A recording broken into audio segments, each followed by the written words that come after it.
This is no longer about maximizing win rate. This is about protecting your seat. Guys, we're talking about 40 to 50 BB per 100 win rates plus in games that are 5 to 10x the size they would ever be able to gain access to online. It becomes immediately clear that like protecting my seat access is of a higher order of relevance than optimizing my win rate, and it's not even close. Today we will be chatting with high-stakes cash game player and entrepreneur Nick Howard. Nick was one of the pioneers for modern MDA strategy, applying and coaching this approach to poker at his CFP Poker Detox. We've trained so many players, probably thousands publicly, hundreds privately, and the original model was a losers only coaching for profits actually. Over the last few years, Nick has stepped away from Detox and refound a love for the game, playing private, live, high-stakes cash games. We were playing 400, 800 no limit at that point, and I won 700,000 on the last night. And I attribute a lot of the momentum I picked up in that match to... During his time playing private, he noticed a big opportunity to improve the game's ecosystem and created a win-win situation for everyone, which laid the foundation of his new company called Stax. Establish the future I'm trying to create for poker in integrity, to make it non-political and to have the types of conversations that need to be had, and to hold the types of people accountable who are not willing to face the truth. I think that would be something I would be proud of. Thank you guys for tuning in to what's going to be another great episode of the Mechanics of Poker podcast. Quick announcement, we have seats open for our Mechanics of Poker coaching program. If you want to work with me and Adam and have us help you make more progress in your poker career, you can apply using the link down below or go over to mechanicsofpoker.com.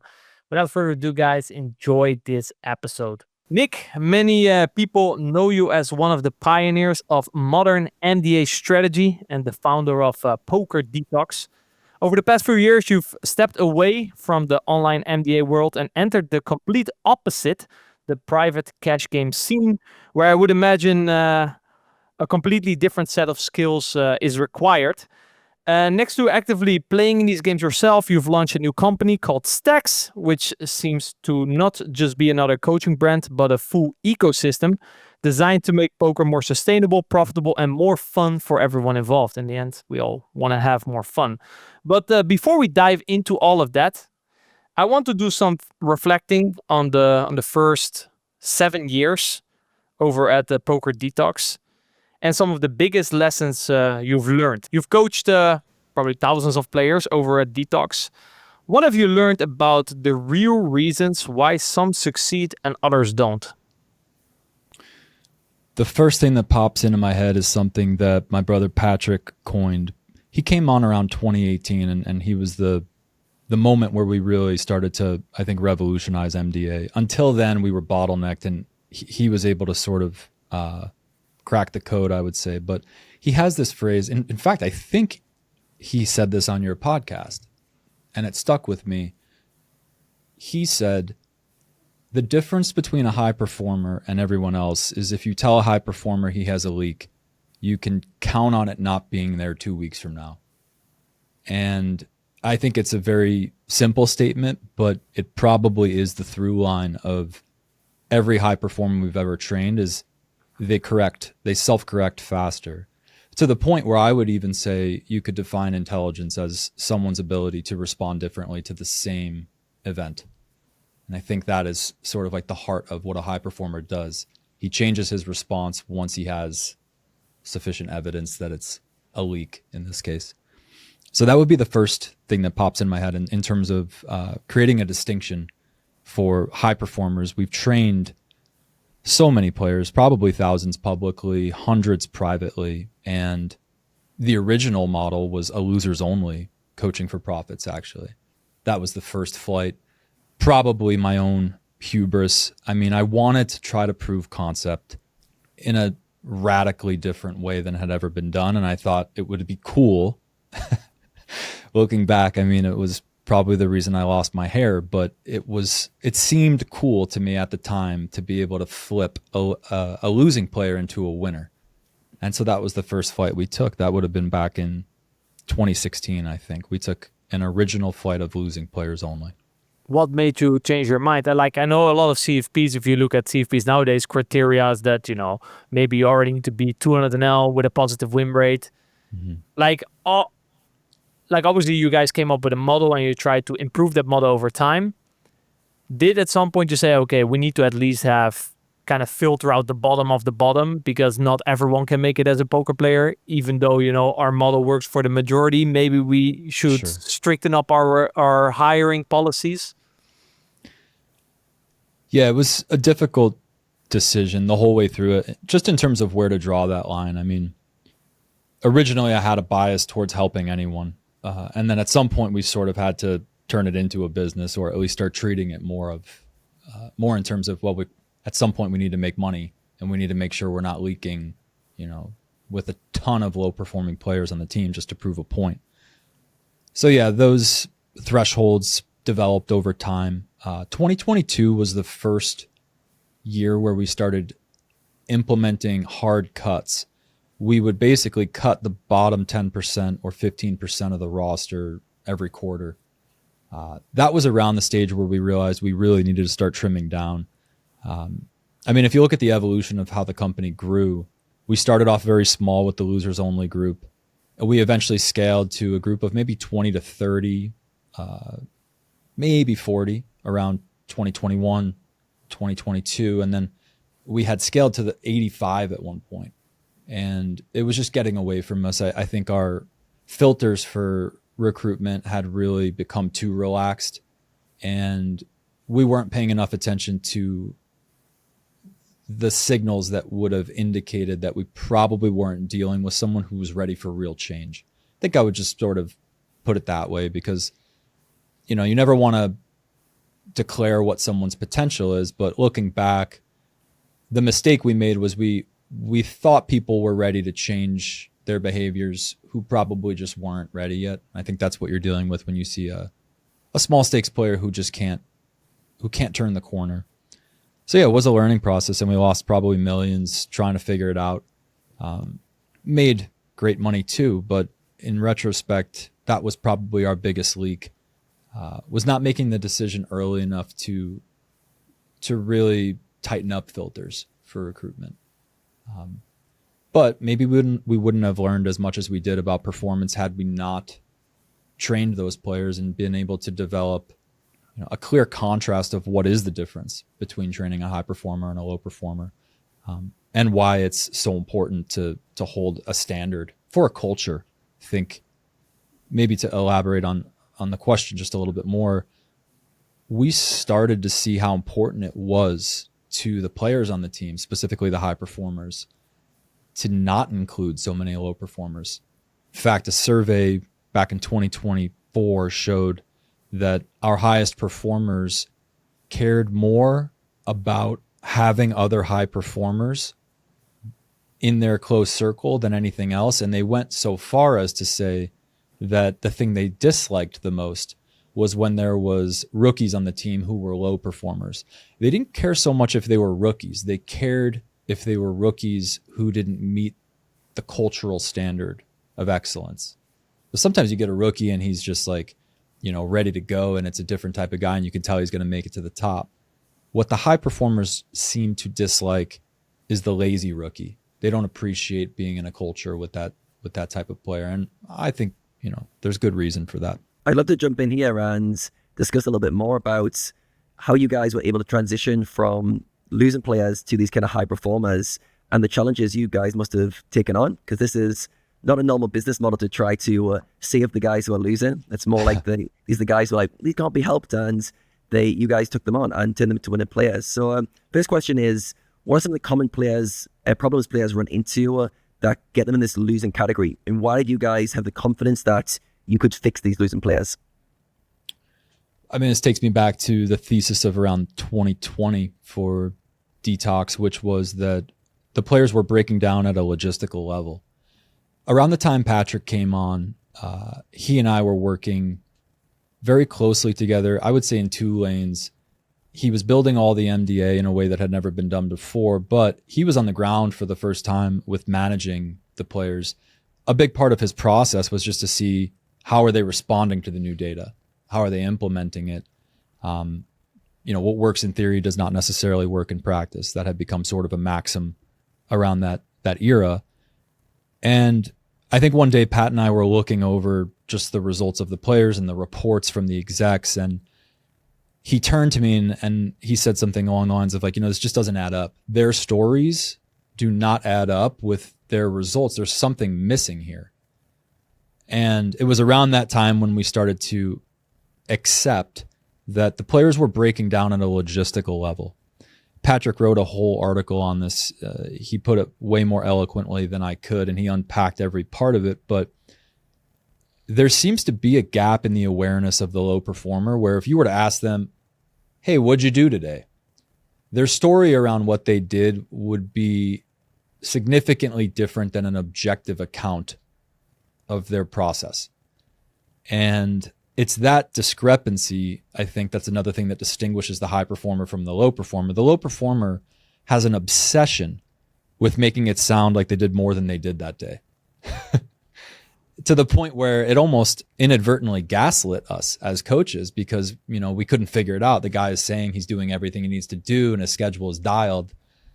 And then, we take a deeper look and he's eating pizza for breakfast and he's staying up till 4 a.m. at the bars. It just didn't track. So I always use those examples as extremes, but I hope you get the point that it got to the point where the strategy was compressed enough into protocols that were actionable for anyone who could read and integrate basic information, that it became apparent the only differentiator, or at least the main differentiator, I should say, at least for getting a guy out of the small stakes levels, was logistics.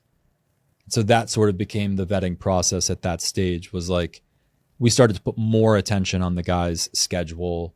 Is he accountable to his life? How many different zones of logistics is he struggling to navigate? There was even a common factor analysis that we did around 2023 or 24, where we found out that the top 10 performing players of all time on our roster, none of them had wives. I almost want to say only one of them had a girlfriend, which I'm bringing that up alongside logistics because anybody who has a significant other knows, it's not an infringement on your logistics, but it's another dimension you have to balance. And it seems to be one that creates a heavy drag, especially if the partner is unsupportive of poker or doesn't know how to support poker. Second one is more common just because we're in such a crazy profession that it's pretty hard to explain to your wife what variance is, which is not something you should try. We could go into that too, but I've done a lot of consults with players who can't seem to figure out how to navigate that part of the profession. But I'll turn it over to you guys because I know that I'm digressing a bit. What part of this are you more interested in steering into? Yeah, I want to touch on a little bit. You mentioned the low stakes guys lack awareness. Like they almost have this story running where they're the victim or they're doing more than they think they're doing. Or at least they're portraying that to you guys. How do you bridge that gap? Is that gap coming from their lack of awareness, like a blind spot? They think they're doing more than they are?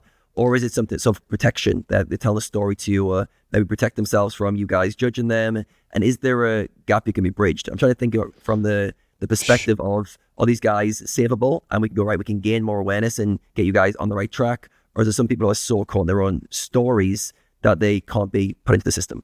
It's a really great question. Right down to how you phrased it. There's a lot of nuance in the gap between, are they misremembering reality or are they distorting reality to uphold an idealized sense of self? It can be both. And at some points, I think they might be the same in terms of, for all intents and purposes. So in order to understand this, it drove me to develop more of a clinical background around a specific word that I use more than ever. Paul is here. He knows we use this word a lot on the business side, but the word is confabulate. Confabulation is a clinical term used to describe when someone has a gap in their memory, specifically around an instance that might have been either traumatic or stressful. This word, if I would have understood it earlier, would have saved me a lot of headache because it was very difficult for me to understand how people's accounts of what happened didn't actually match what happened. When I started to understand confabulation, I started to realize it's actually a response that is oftentimes a protection mechanism, like you said, Adam. And who knows if it's occurring on a conscious level. It doesn't seem like it is in most cases. It is a misremembering of facts that seems to be dictated by the subconscious in order to reassemble reality in a way that can uphold the ego's sense of goodness, or in this case, high performerness, maybe. But it's a messy thing to have to deal with someone who's recreating history in front of your face and also have to help them see what's happening. My initial response to someone doing that was I would get triggered. It was frustrating because when someone's doing that, the first instinct is like, are they trying to manipulate me into thinking that they're trying to trick me almost? It wasn't until I started to understand the clinical side of confabulation that I was able to develop more empathy for what's happening when that's occurring. The person is often not aware. They're just trying to protect themselves. And as a coach, I think, at your best as a coach, you have to develop sufficient empathy to be able to meet that type of event where a person is recreating what actually happened and be able to address it compassionately. I'll take it over to an easy analogy to understand what's happening here. So I have 2 sons, and there's a specific thing that my older son does. He's 5, where if he wanted a snack, he would say something like, "Daddy, you said before I could have a snack. Remember?" Now that event never actually happened, but in his head, he thinks it did.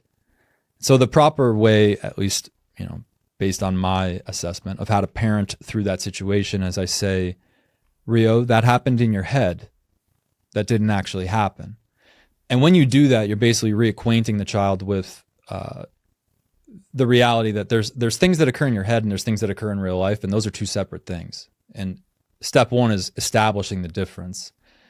So you take that to a poker player, and it's like, well, you're an adult. We need to have a conversation like an adult, and the first step is addressing what actually happened from what you think happened.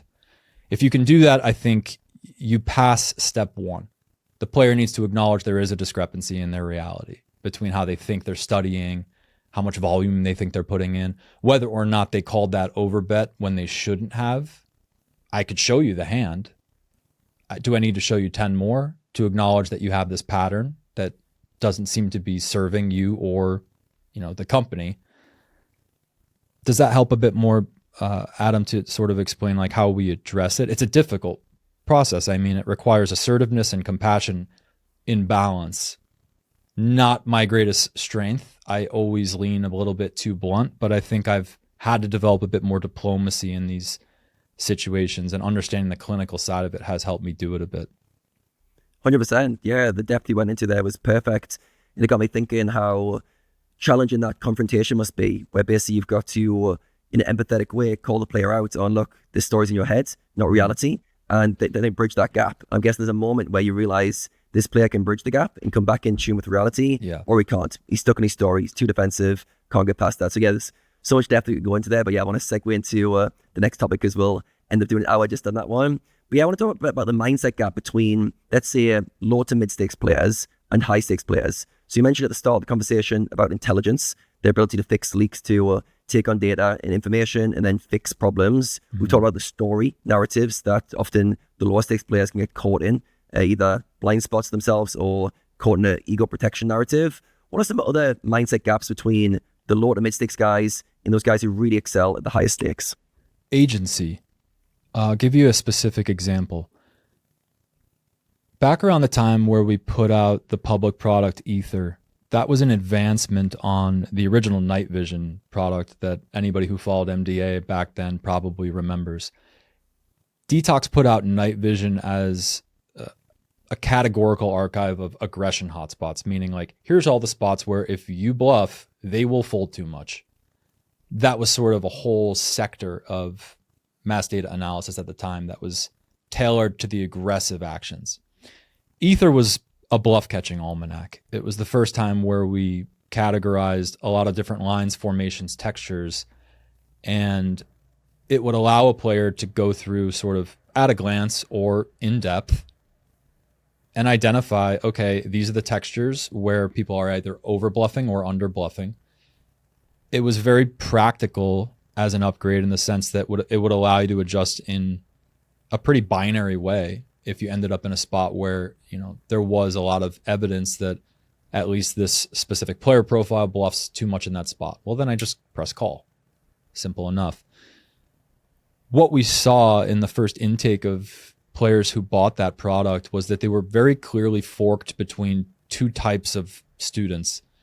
The type of student who could apply agency and look at a series of patterns and be able to say, okay, I understand the signal here.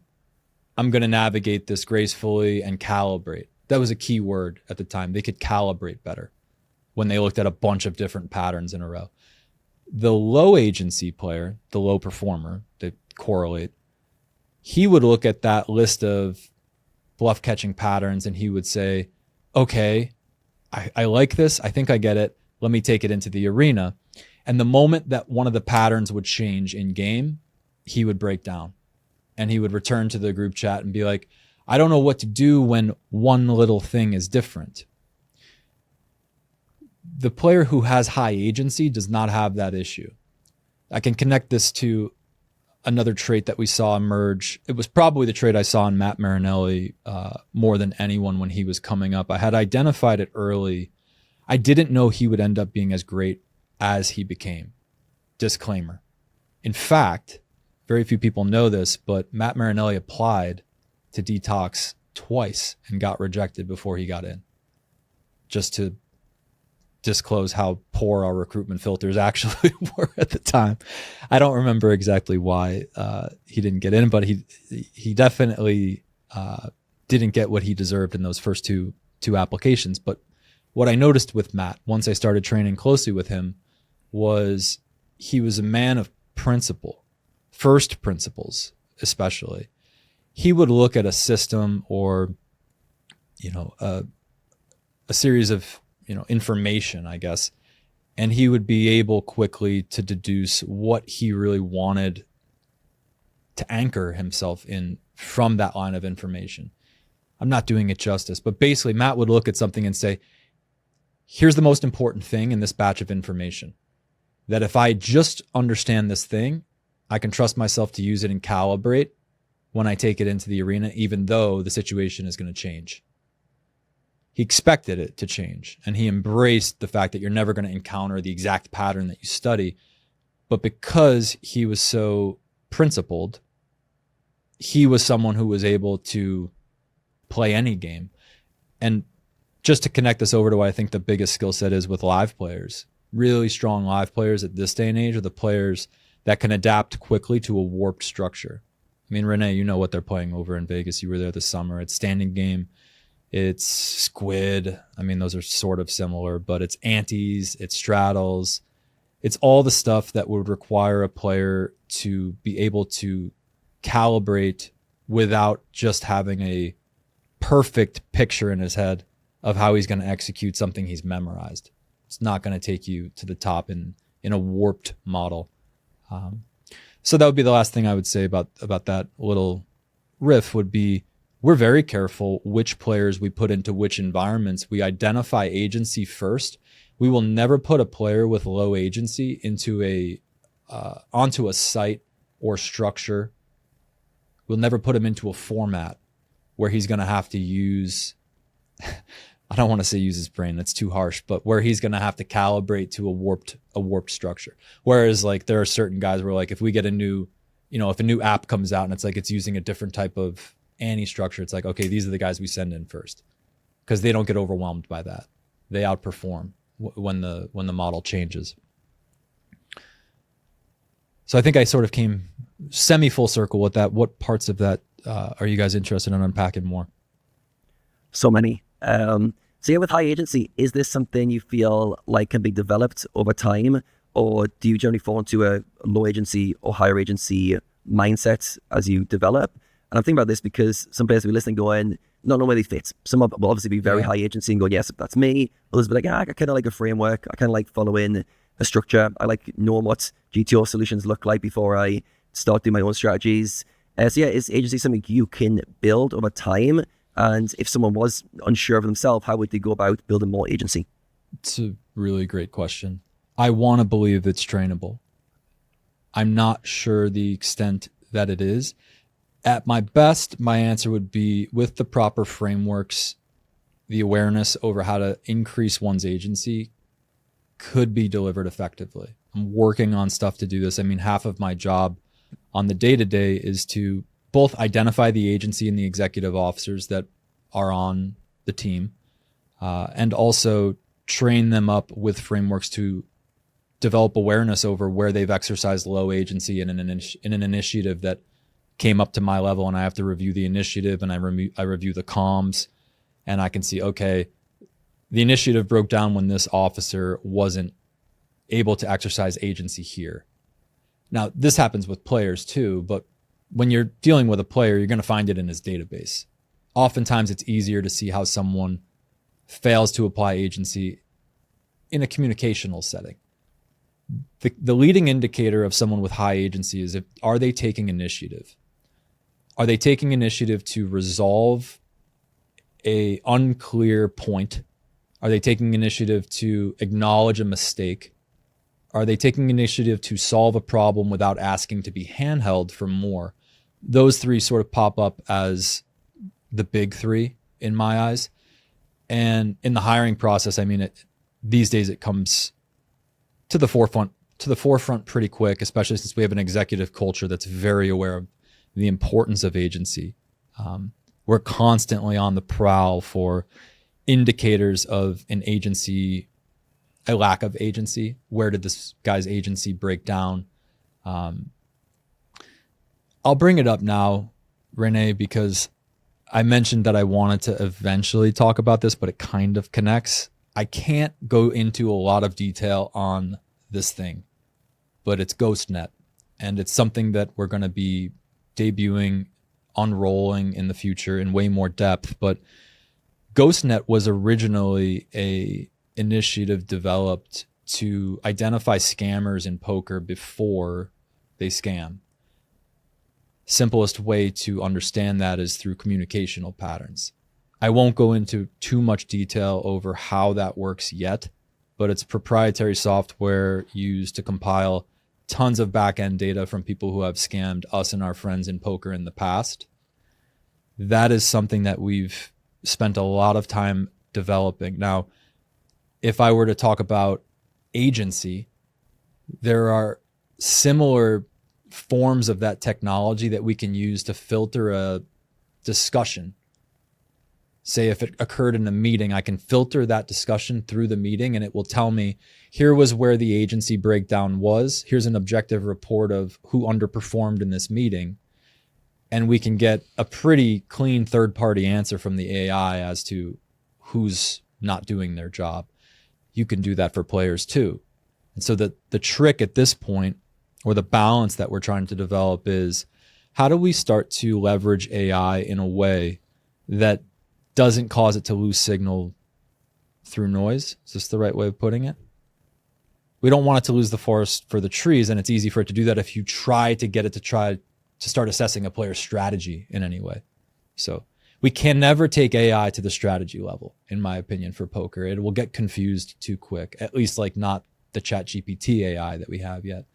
But we can start to analyze the player's thought process. So I'm glad we got here, because this is probably the biggest agency upgrade that we're making for our highest level come 2025. We've taken that concept from GhostNet and we've applied it to what we're calling the LCI. It stands for Logical Consistency Index.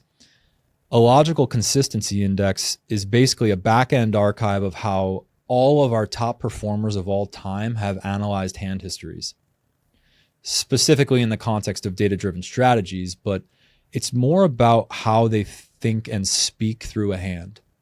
It's less about the data points they're naming. It's more about the way in which they organize them. For instance, The LCI would be able to detect fairly quickly if there was a logical contradiction in someone's analysis. Now, a logical contradiction is different than just a mistaken data point. I'll give you an example. If a guy says, this profile 3-bets 13% of the time, that's why I 4-bet them exploitatively wide here. Well, we could go into the database archive and say, actually, that profile doesn't 3-bet 13% of the time. That was a mistake. Your data was wrong. That's not what the LCI is looking at. What the LCI is looking at is someone saying, like, I think he was bluffing 100% of the time here because this guy never bluffs. The LCI is looking for rudimentary statements that are either binary in nature, which signal that the player cannot think probabilistically, which is probably the number one. It's one of the leading correlators, I would say, with a low performer. They're the guys you'll hear say something like, he either always or never bluffs here.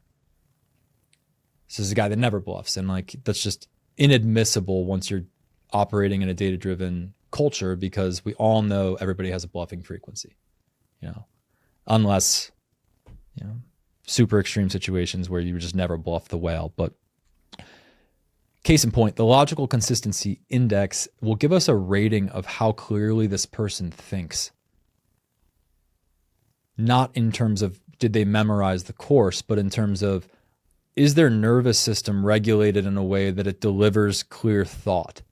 And I go to the level of the nervous system when I say that, because a lot of these binary statements, like he was never bluffing here, or he's always bluffing in this spot, these come from overly reactive nervous systems that need to arrive at conclusiveness quickly.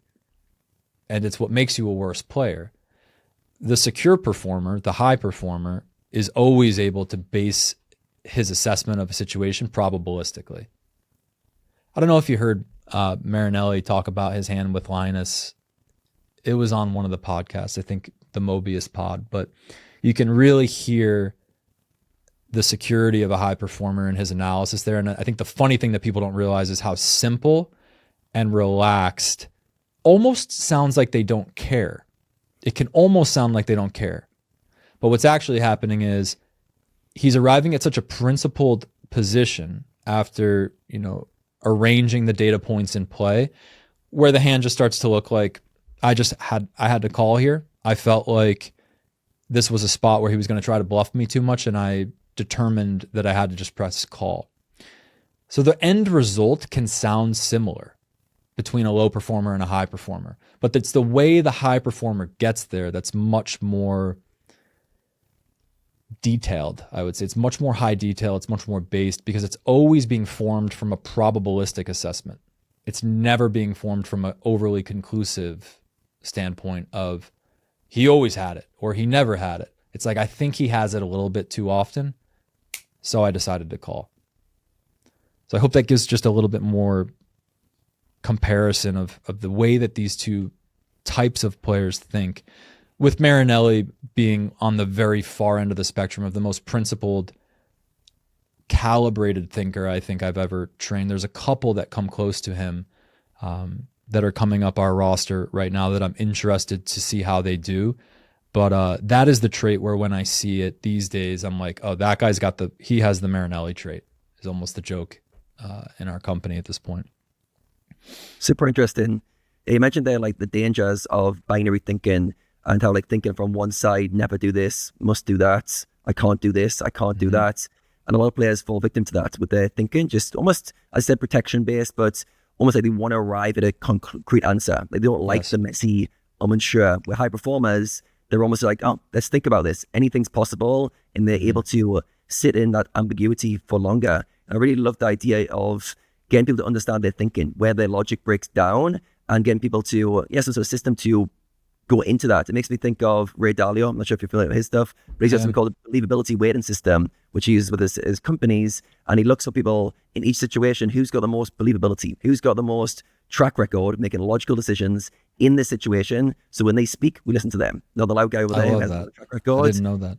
And that made me think about, you guys are trying to create like a believability with yourself, like following logic to a conclusion. And then understanding where it breaks down, because that's one of the hard parts. If we knew logic was breaking down in parts, we'd go, oh, my logic is drifted off here. But in reality, it's like, oh, blind spot, didn't see that. So yeah, obviously the high performers will have less gaps in that. And you can use like Marinelli as a good example of players who have that dialed in and use them as the trait or the high level of that skill. So yeah, so many things I could touch on there. But I do want to hand over to Renes, because I know Renes wants to get some lessons from your Poker Detox period in terms of the strategy you guys learned and the main lessons you guys learned about that. Sure. Yeah, while I was listening, obviously, you know, when you enter Detox, everyone gets handed the same strategy, or at least, you know, you're being pushed into the same methodology that you guys use, right? So I guess it's easy to identify other things as the problem, right? Because, I mean, the strategy for everyone is the same. But listening to you, I kind of had a hard time placing it exactly. So I'll give you like the 3 things that I wrote down, and you can tell me what is like the difference. So Sure. Is the difference in the high performer their ability to consistently execute the strategy that they gave? Is it that they are better at calibrating and putting it in context? Or do they simply evolve the strategy to a whole nother level themselves? Or is it all of the 3? It is, but I'll separate the third one just for a moment, because it's the first 2 that I think operate in tandem. They need to do those 2 things in balance with each other. If they can't, then I don't think they even get to level 3, the third one that you mentioned. But okay, so with that separated now, let's go to that third one, because the biggest advancements in the history of the company have come from the players who've taken it to level 3. And they'll say like, okay, we like what this did, and we think there's room to advance on it by creating this new module on top. And then that module will snap into place. So that could be, you know, they see room for a more practical usage of the data in a certain node or line. It could also just be that they found a way to execute on it more simply. So it's usually one of 2 things. It's either we want to use the data in a different way to expound upon the win rate that we've already generated. We want more win rate from going to higher detail, and we think we know how to do that in a way that we can actually engineer. Or it's, we think this protocol could be distilled in a way that's a bit more simple, practical, that might connect more with different learning types, which is the other thing I didn't mention about what the difference could be. And it was the impetus for us to start to create different formats of the same content. Friend, I just got off the phone with a guy the other day, and I was like, hey, did you read all this free stuff that we dropped a bunch of free stuff on? And he's like, to tell you the truth, I have trouble with the written content. Now, this is a high performer, by the way, telling you that like he can't digest the written stuff as easy if it were in a video format. And this is something that we started to have to take more seriously around maybe 22, early 23. We started layering the archive with a lot more video content because of the fact that it was one of these things where whether or not you agree that it should be a constraint, it doesn't matter if you care about the bottom line of, you know, the performer doing better. Who cares if it should be this way? It needs to be created. We need a bigger video archive to supplement all the text materials. So my team is really good at this. Like there's a couple guys who always check me, and they're like, and I'll be like, I don't think this should be required. And they'll be like, okay, yeah, we get it. And this isn't about what is required. This is about what's going to move the needle on performance. So let's just make the best decision for what these guys are going to be able to learn best with. And that's why I think the 2025 version of the course is the most badass version we've ever had. I mean, this is a better version significantly than the version that guys like Marinelli took to get to 7 figures.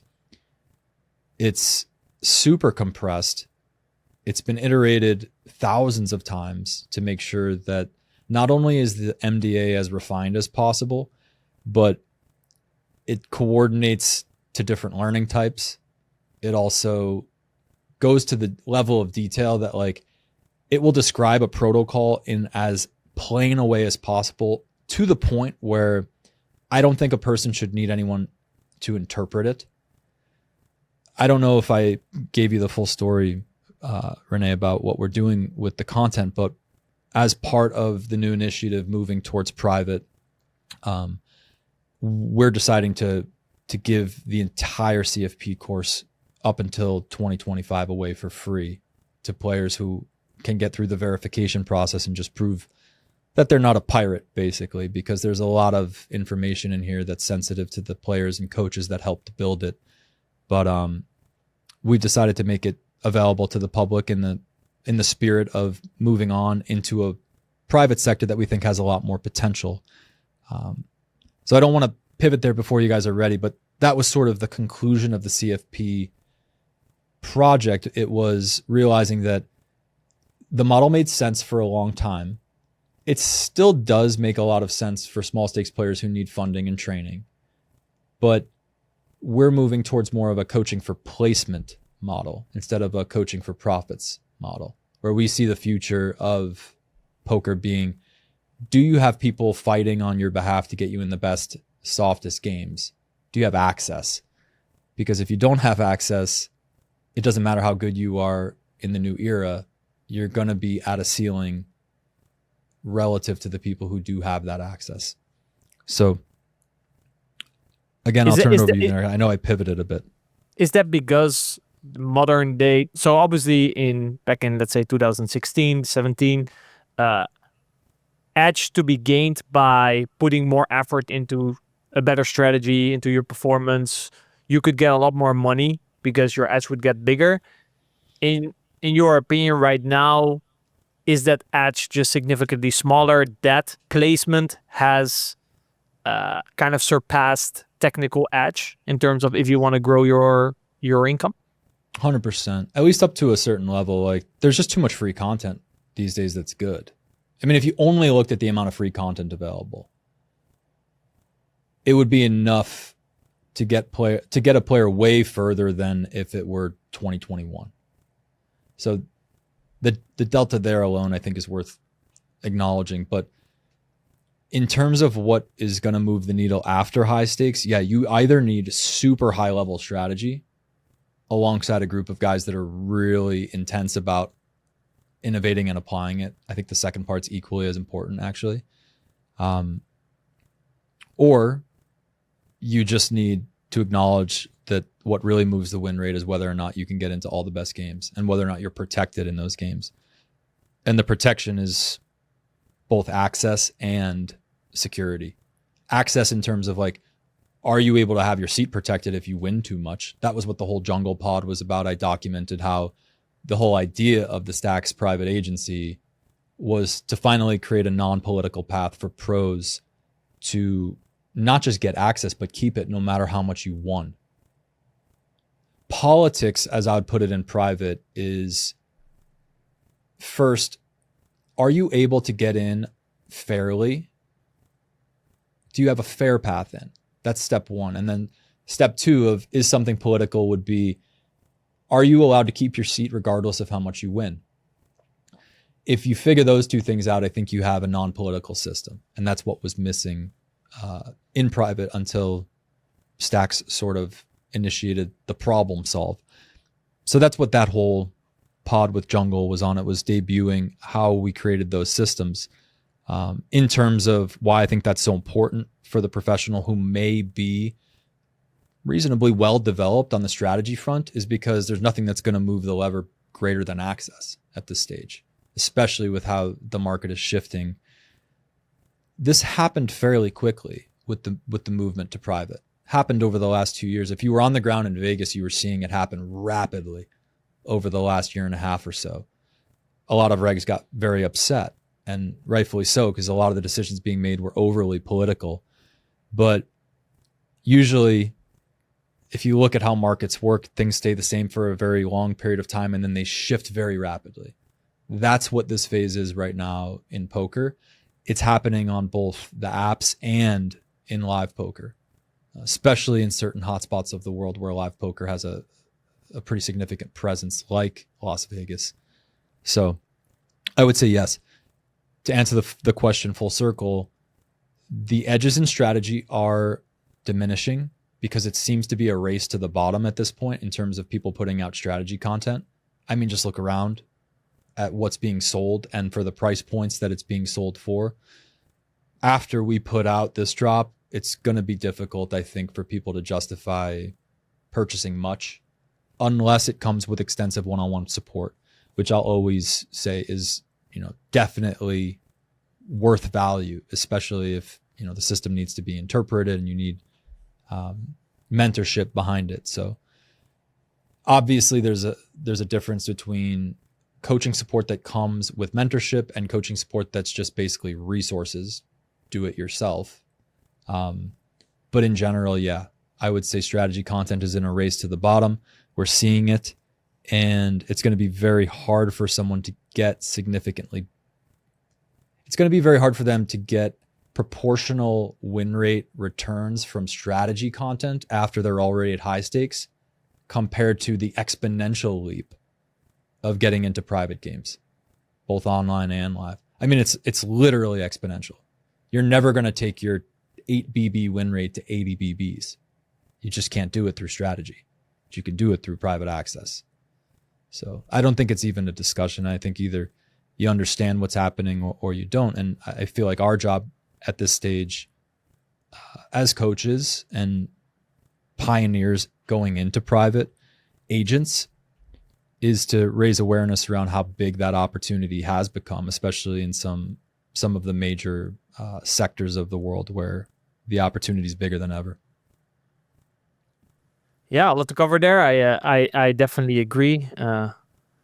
Quick announcement, guys. Mechanics of Poker, personal attention. Both me, Adam involved. A lot of value right there. I wanted to touch on actually a couple of points that you indeed mentioned. It's actually something that I also in private one-on-one coaching, when I analyze how students have been doing, how they have been applying the program, for example, I'm like, listen, dude, I looked at your game, but your problem is that you only want to play on PokerStars at European afternoons. You're putting all your effort now. You want me to give you strategy, but more GTO, more prints, more heuristics, etc. is maybe gonna increase your win rate slightly, but it's better you focus your attention elsewhere, right? Maybe on your performance aspect or maybe on your soft skill aspect. So I like that. I always look at poker as a whole, right? We can look at improving poker at various areas. Technical is just one part of it, right? Mm-hmm. And as you already pointed out, because the bottom line, people are getting better. Therefore, the edges that are easily gained, let's put it that way, because definitely edges can still be gained, but it's getting harder and harder. What I actually liked about your detox model, from how I understand it, you have the model, right? You have the strategy, and as soon as you have an outperformer in detox, you guys kind of look at it as, hey, where's this guy outperforming? What can we learn from that? So it has a very natural development due to guys who are outperforming, right? Mm-hmm. You can kind of learn from that. Hey, I see that you've took this node to a whole nother level. Can you maybe elaborate on that? And that's kind of how the strategy is constantly evolving, which I think is very interesting. If players do still want to, play from their comforts of their home, which is, one of the biggest benefits, obviously, of online, and they want to use data, how should they use it, in 2025, to still try to get an edge? I think you already mentioned the words innovation. I wrote down, and application. These are definitely two parts of it, I would imagine, if you want to go down that route. Yeah, I mean, there's a lot of probably untapped engineering talent out there. It's always funny when we get a guy with engineering potential who comes up through the ranks. You can spot it pretty quickly. He has more passion for innovating the content than he does playing, usually. This was the case with my brother. I saw it again happen with one of the players who came up recently. Then you get the occasional hybrids who love playing and coaching as much as they love innovating.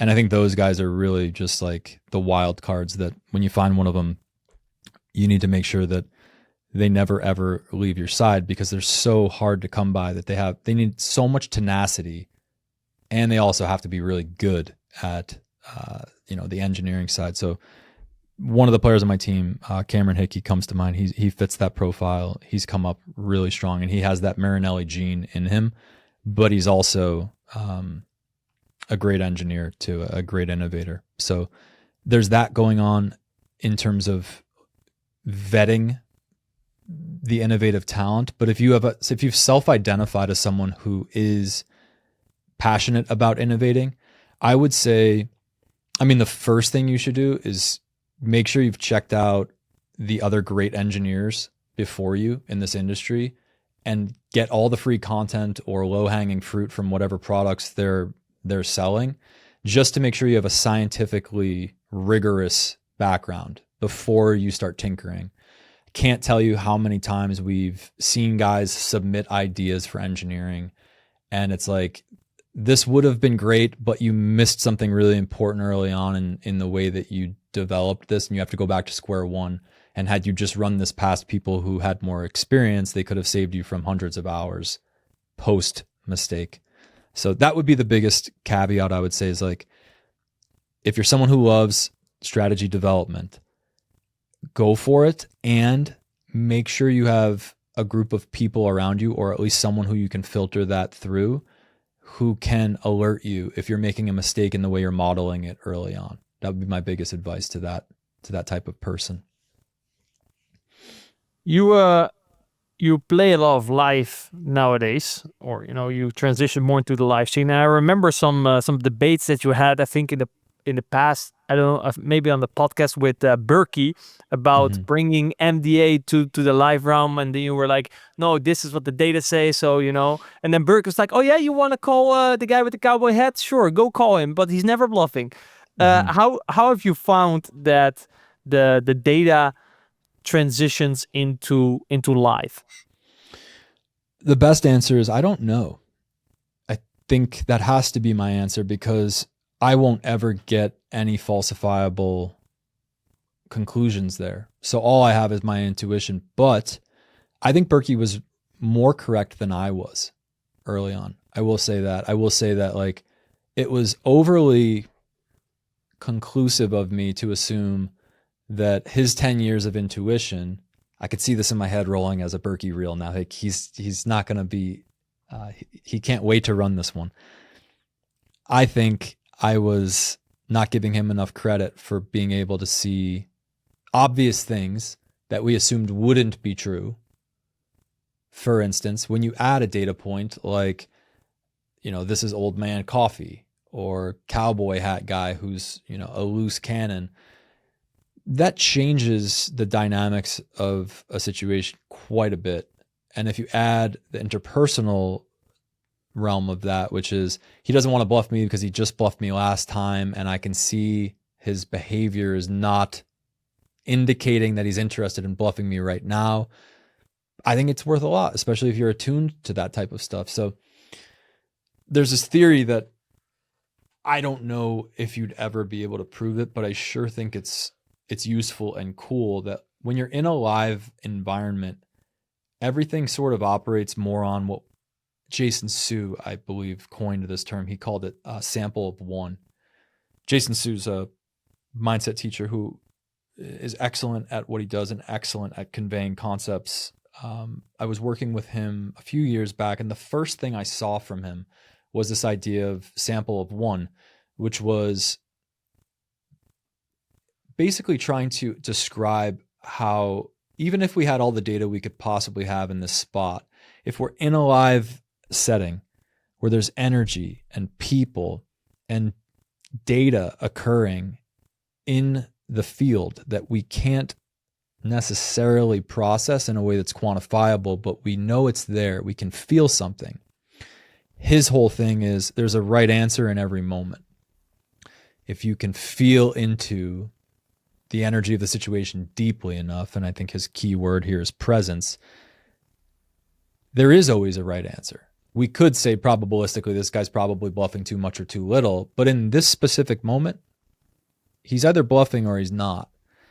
And so Jason's whole philosophy, I think, was predicated on finding those moments and scrutinizing what would it actually be that could determine whether or not someone is holding, the bluff or not in this specific instance. And this was something I became very fascinated with. Over the 18 months that I was playing live, I was doing a lot more research on behavioral tells. It was instrumental in the match that I played with Martin Cabral, which took place over the course of April. Only ended up talking about it about a year later. It came up on Table One podcast, and I actually just did another podcast on it that will release probably alongside this drop. But it basically documented how over the course of 4 sessions, there were behavioral reads that developed at this heads up match that was taking place live that eventually allowed me to capitalize on a pretty big win on the 4th night of the match. We were playing 400, 800 no limit at that point, and I won 700,000 on the last night. And I attribute a lot of the momentum I picked up in that match to behavioral cues that I had been tracking over the course of the previous 3 sessions. So that would be the biggest thing. And then you got to be careful because you can't just become the guy in the live arena who's like scrutinizing someone's behavior. You have to learn how to observe people in a way that's normal and not intimidating and holds rapport. And I think that's its own skill set in private. You have to learn how to read behavioral cues in a way that isn't off-putting to people and doesn't make it appear as if you're the new age robot of live poker. But it seems bigger. So when I think about poker tells, think about maybe the guy with the Oreo cookie, right? But what you're talking about, and you were talking about energy, right? And a lot of very deeper layers that's very hard to understand. Probably also why, you and Berkey, when you were not into this realm, couldn't really find common ground, I guess. Was it because I guess it's harder to explain, or were you also just not open to listen to what Berkey was saying? Yeah, thanks for letting me make the distinction. I'm actually much more drawn to the practical data points that we could point to in someone's behavior. So if you asked me, yes, certain times you can feel an energy of someone being uncomfortable. We could talk about that, but that's the type of thing where you either feel it or you don't.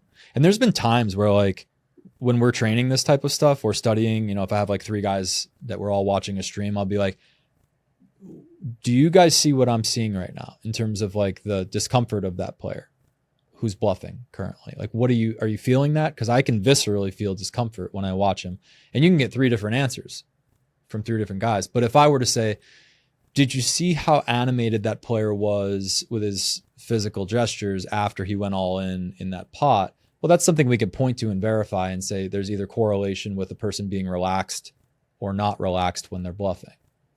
So I became more fascinated with the different aspects of what we can point to, what we can actually point to. Is that also the coaching you, I guess, because you're trying to find things that are, I guess, teachable to others, right? Well, I think if you're dealing with a person who's logical, and I think if you're ever going to create methodology, you have to figure out how to do it in that way. You need to find real data points that you could point to in terms of he did this. Blake Eastman is super huge on this. He's one of the guys in the space that really tries to categorize it down. So I have a lot of respect for his work. There's there's so much depth to it. And I think you sort of have to decide, how much do I want to rely on this? How much is it just something that I will sort of visit momentarily in the hand and have it inform the rest of my technical strategy? I would say that's probably where you end up. You're never going to get something that's a super outside hit on a behavioral tell. It's rare. The guys who are the best at behavior, I think, will say occasionally you'll be able to have 90% confidence if somebody does something really outlandish. But for the most part, it's just going to be another thing that sways your decision a little bit from baseline. I think that's probably the healthiest way to look at it. And to clarify, I am not one to advocate. I'm not one to sit there and trust the energy.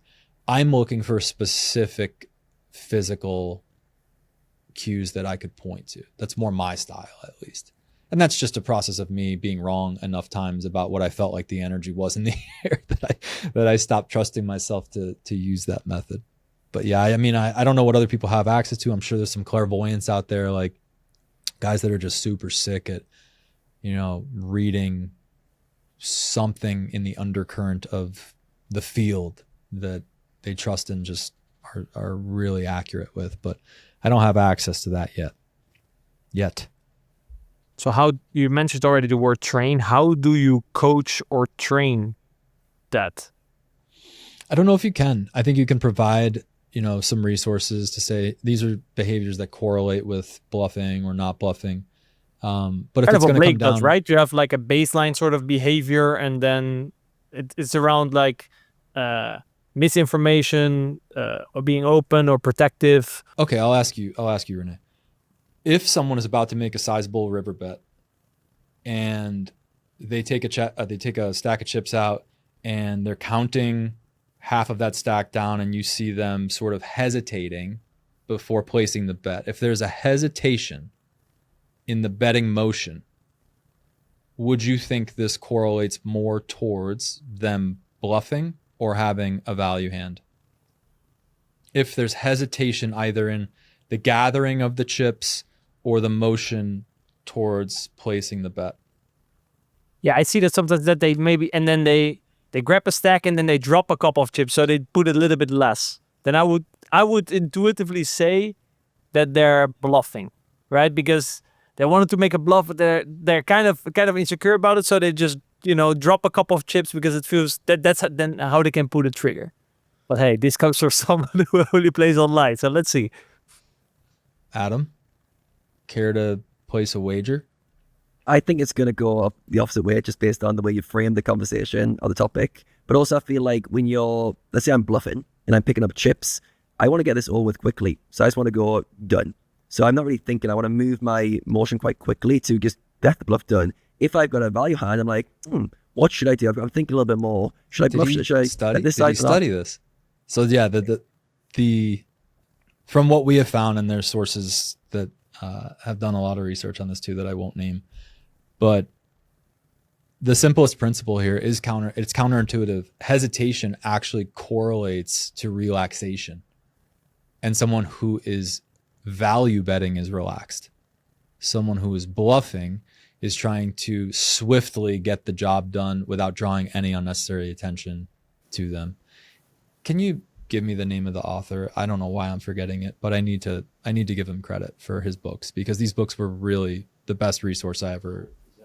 Zach Elwood. Get all 3 of his books. There might just be 2. I mean, I have to pay credit where credit is due. Very few of you will probably read these books, but the ones who do, you'll understand the value in them. So that's my gift to you guys in the spirit of giving literally everything we've ever created away this week.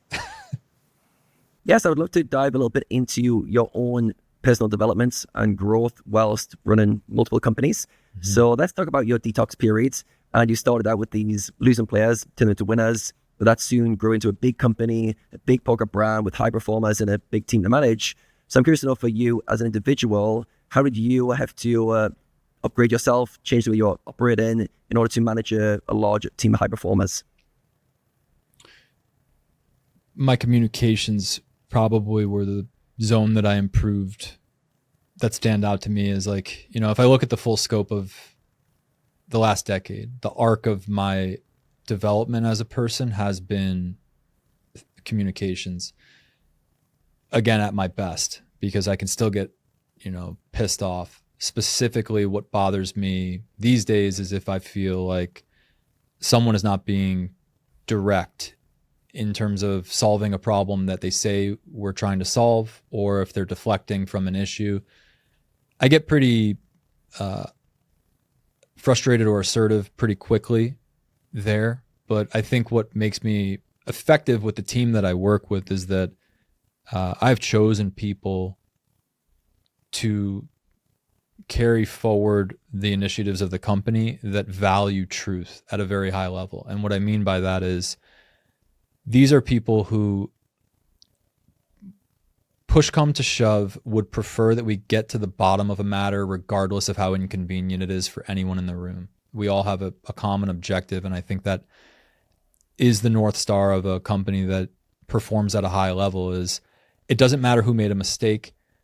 I mean, one of the things that I think I say fairly often when we have, a meeting that needs to be handled assertively is I'll come in and say, I just need a straightforward summary of how this happened and how we're going to make sure it never happens again. And I think that is probably one of the things I can point to that has made me a more effective leader. Is I'm infinitely forgiving as long as we can get to the bottom of what happened and make sure that there's upgrades being made. And I think that works in any relationship. I think that there's a through line there between how to become a kinder person, where I would say kind is different than nice. I know that's become kind of a cliche thing on social media that everybody sort of uses that, but it's true. It's like the kind person is not just presenting something in a nice way. They want to get to the bottom of, is there accountability being taken over the behavior that has caused the rupture? And how are we going to fix it and make sure that you care about fixing it? So the thing that's helped me keep my sanity as I've developed more towards a very high integrity form of leadership, I would call it. I mean, I think that's what it is when I only really care about getting the bottom of what happened. So many iterations of that in the company have led me to have that preference. But it's really just about, do we care about the same thing? And tell me if we don't. I try to have those conversations up front as often as I can. Are we playing the same game is really the simplest question to ask, because I'm playing a game where I'm concerned with truth. And if you're not playing that same game, I can adjust to your game, but I want to know whether or not you care more about having narrative control or whether or not you care about truth. And as soon as I know that, I know how to interact with you in a way that is way more compatible than what I used to do, which is assuming everyone cares about getting to the truth. They don't. Not everybody has as high a preference for truth as others. So if you're asking me what the leadership development was in my personal development, it would be coming to the realization that not everybody cared about the same things as I cared about in terms of the truth. I don't know how more simply to put it. It was so important to me to get to the bottom of things. And then I started to realize it's just not that important for people to accurately account for what occurred. And this goes back to the conversation earlier about the player who will tell you that he did all these things that he never did. And then there's this discrepancy. And it's like, well, how do you reconcile that as someone who values truth? It's very difficult. So it became necessary for me to come up with systems to manage that. People seem to think very differently than I do and have different preferences for human behavior than I do. And then to figure out how to operate in that world. And then I have people who protect me, like Paul. You can't see him, he's on camera, but like Paul's job is to go have conversations with people who would require much higher levels of diplomacy than I would be able to offer them. It would be a good way of putting it. And I think you need that. You need people who understand how to connect on a softer level instead of just always trying to get to the bottom of how do we solve this problem. So my evolution is I've clarified I'm an operator, not someone who necessarily is best fit on the ground. But at the same time, if you're a high performer and you want to get to the bottom of what's been going on that's blocking you, suddenly I am the guy that you want to talk to, and I have infinite patience for that player. So it's just really about what level people want to meet at, I think, with self-development, the interpersonal aspect of self-development, because I find I have very low tolerance at this stage for anything that doesn't get to the bottom of things. I just don't have the time anymore. I'd rather go do something with my kids or my wife than run around in circles with someone who's not ready to face the heart of an issue. Is that a good enough answer? It's very good. It's also very interesting in terms of, it's almost like making sure we're on the same page and that we're going for the same objective. Because if you're not, any communication is going to break down. Because I'm trying to get here, you're trying to get there. No matter which way we go around it, we're going to clash on some level. However, if, as you mentioned, playing the same game, trying to get the truth, if that is true, awesome, we can have a different communication style, but if we're both trying to get to a certain outcome, we can still find common ground. I can find a way to empathize with you because I'm on your team, you're on my team. We're 100%. exactly where we're trying to get to. So yeah, I think clarifying that as well, and not trying to force somebody to care more, not trying to force somebody to be on your path and go, right, are we on the same page? So I really like what you were saying about with your communication style, how you've improved. You're more transparent. You let people know this is what I expect. This is what the solution will be.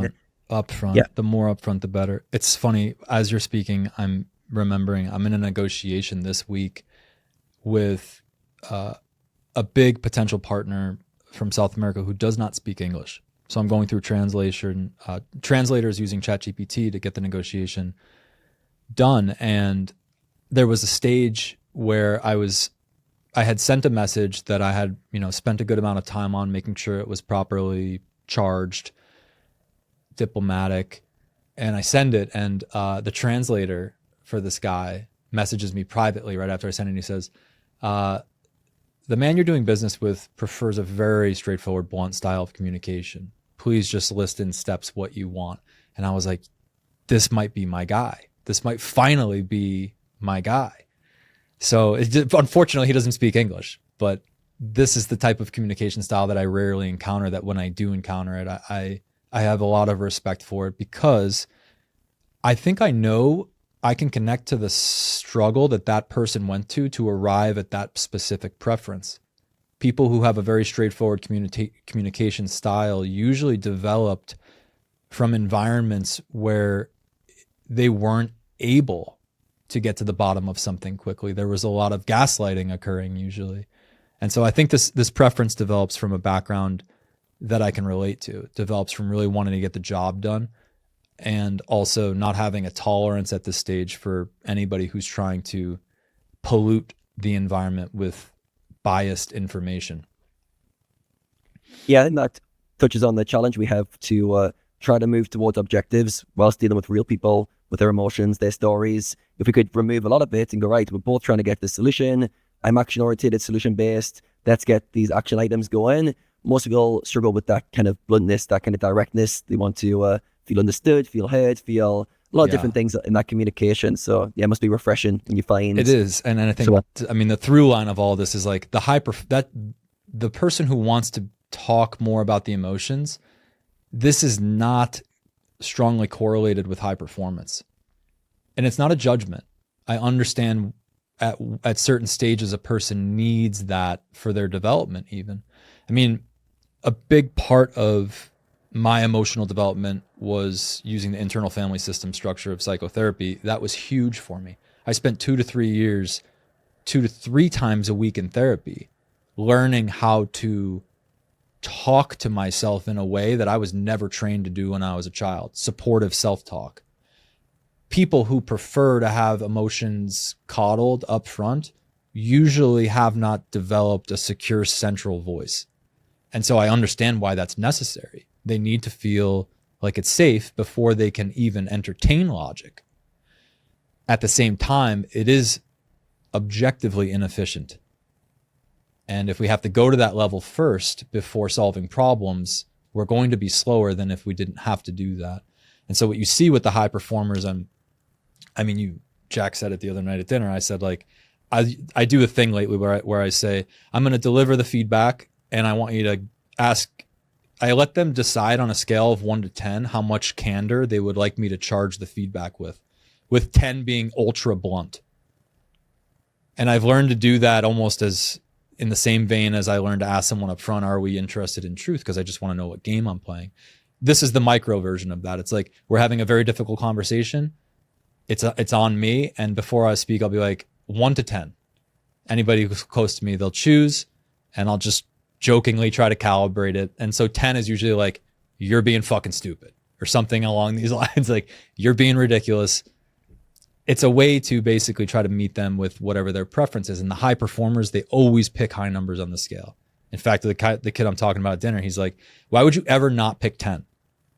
Like, for a high performer, it doesn't make sense why you wouldn't pick the most direct form of feedback, because they're not there to be emotionally coddled or handheld. The high performer wants the answer. And this was a leading this was the thing that Marinelli became known for as he was, leaving the team. What he left behind was his obsession with grit. You could read all of his old forums. He just started a new one on Run It Once too, so you'll probably see it leaking through all of his messaging there too. Everything about him was designed, is in his DNA, to get to an answer.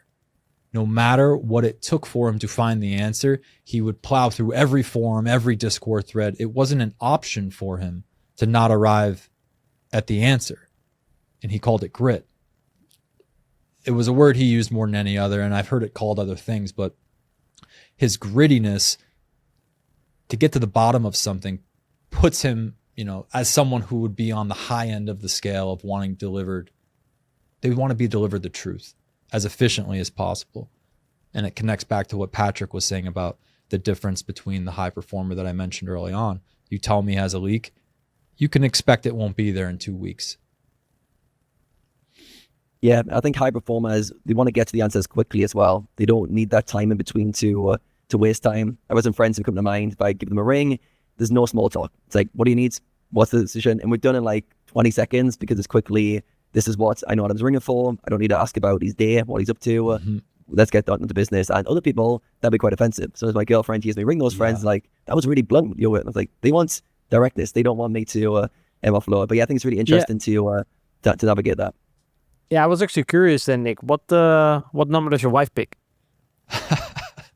It depends on her mood, I guess. But she prefers these days a pretty candid approach. I mean, the people who are close to me, I have to give them all the credit in the world. I'm a very difficult person to be close to because my standard has become so high for the truth of the matter that oftentimes I just become very inconvenient for people.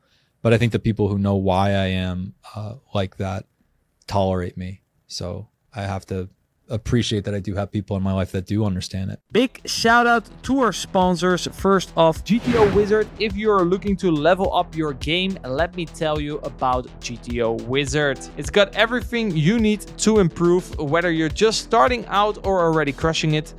You got tools like a hand history analyzer, a GTO trainer, and even custom drills to help you sharpen your skills and make smarter plays.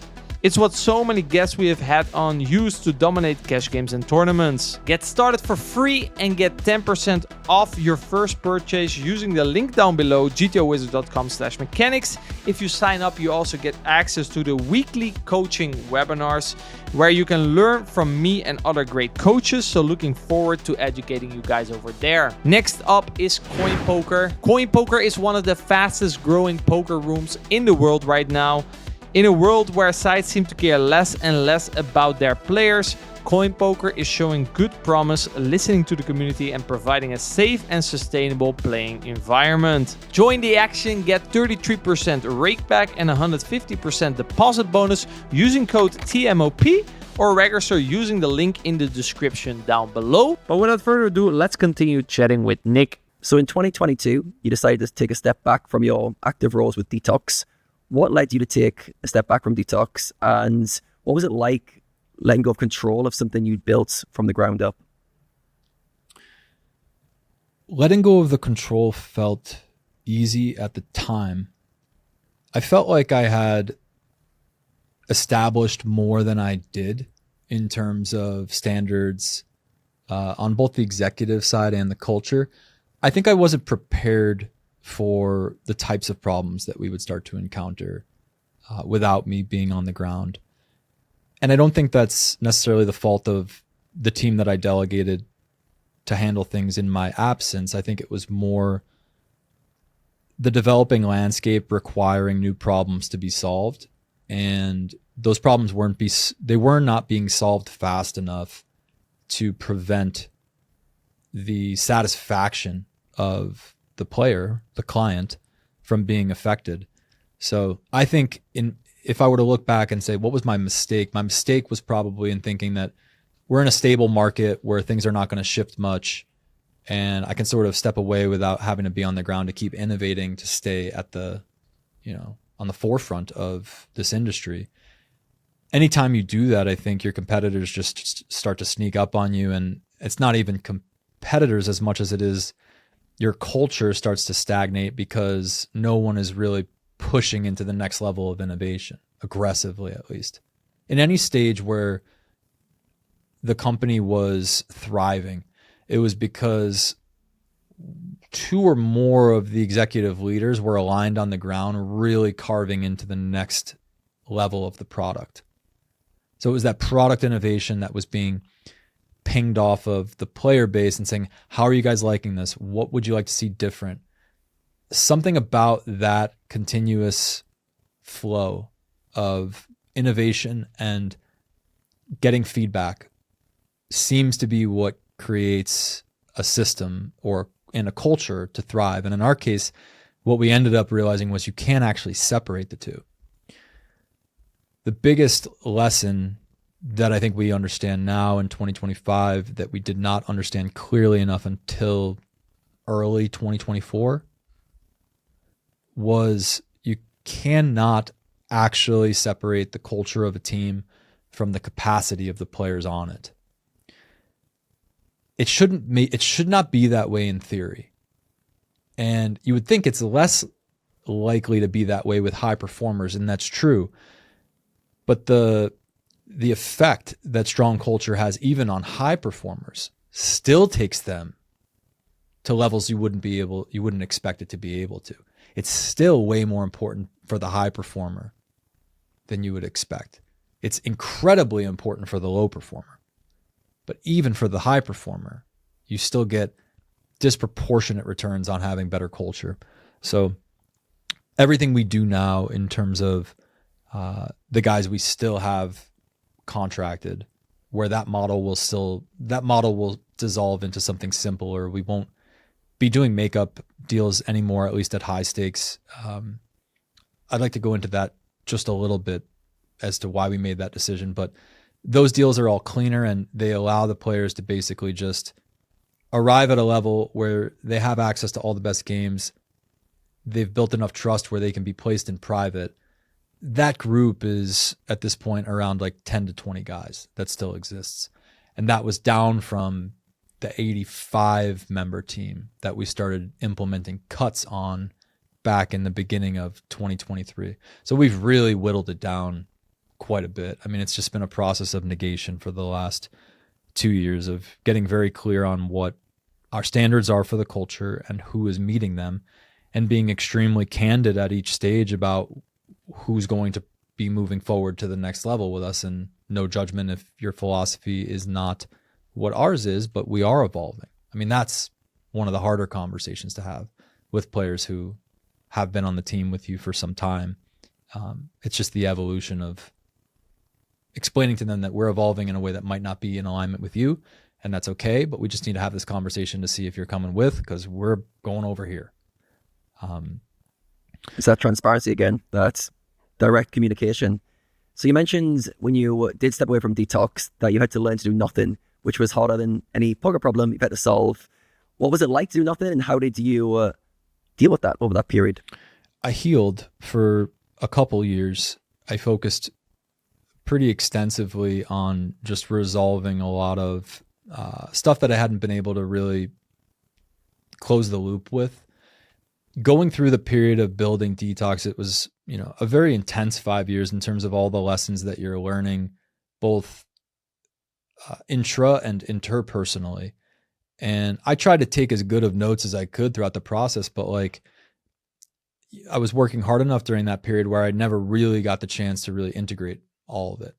And so it was a period for me of just revisiting notes and paying close attention to what are the triggers that still come up in my life on a daily basis, and how can I use, the information, the data of the last 5 years of doing something at a very high level to inform how I do want to shift my perspectives in these zones that are still bothering me.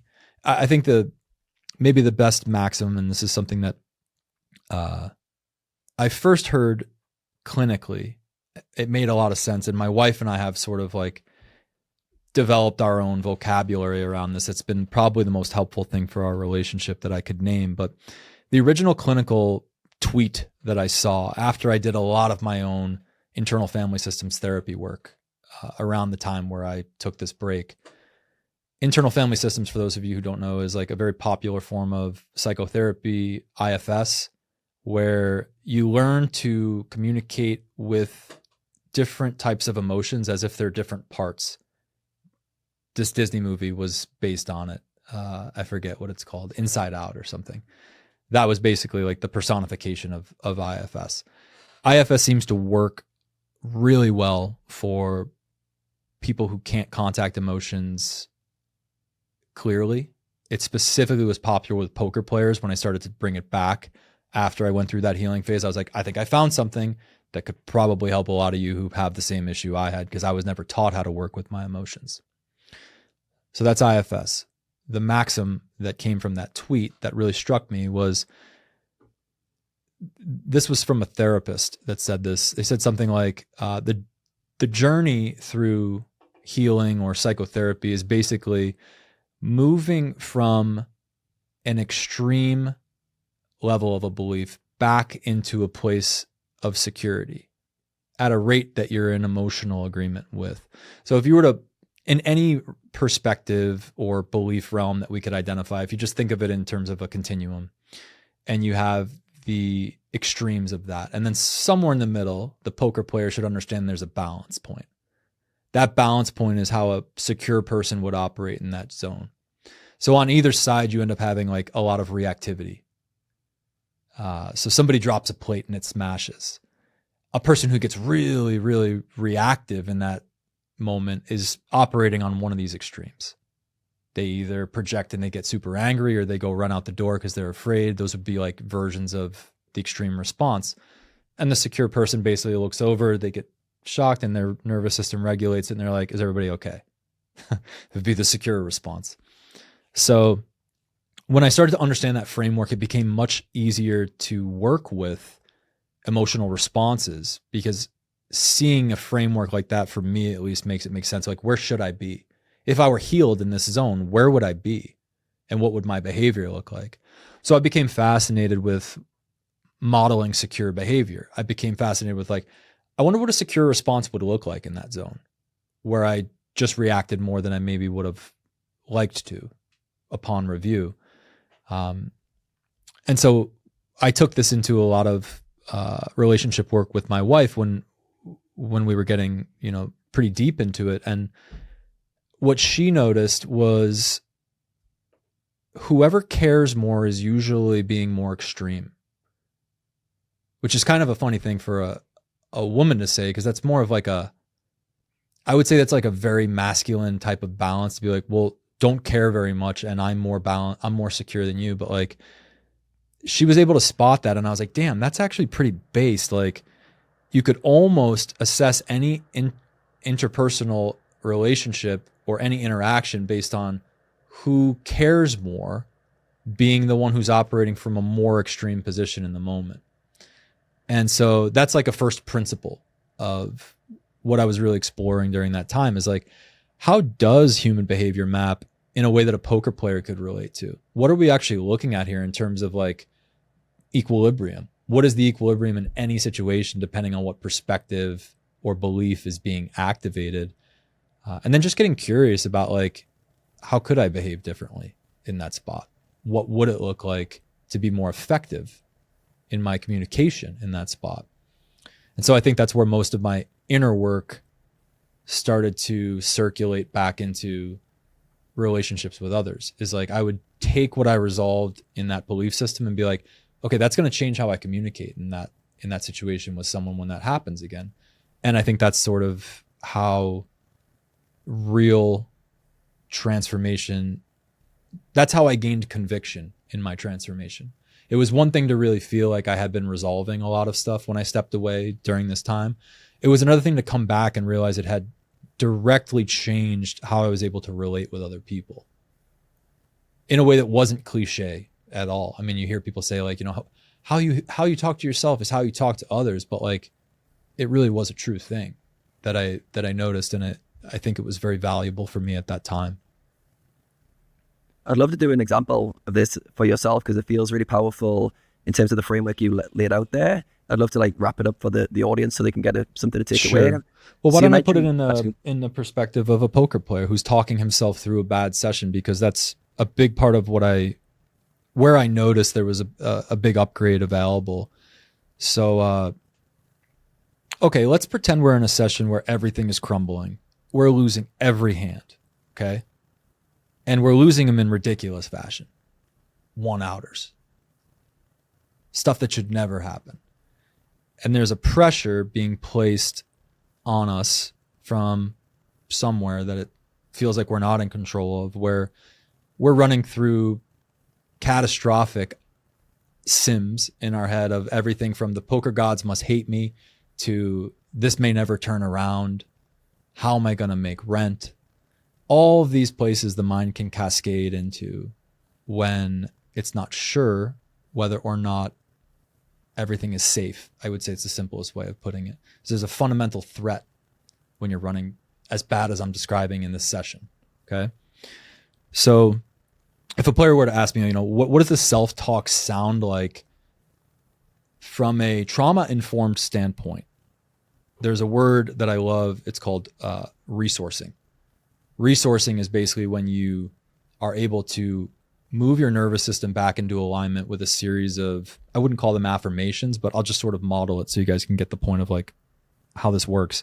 So if I were to resource myself in this session and be like, bro, you got this. Like you're prepared. Your study is good.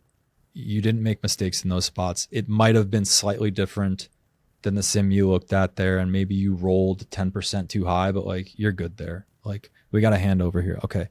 Oh, another 2-outer. Okay. Well, we're bankrolled. We have a bankroll. This is why we have a bankroll. That's like a fucking really funny one that I tell people to just constantly remind themselves is like, this is why we have a bankroll. You can say things like this to yourself as you're navigating the session, where it helps you bring yourself back to the position of conviction that I know where my edge comes from. So everything when you're resourcing a secure narrative should be anchored in, am I giving myself reassurance over where my edge comes from? And if you can't do that, then it's an indicator that you aren't studying the right stuff, or that you have gaps in your knowledge framework that are worth addressing in study. So ideally what you want is to be able to leave a really bad session with notes. Specifically, like I always tell guys, use audio. If you don't want to type during your session because it's too much friction, get the audio recording up.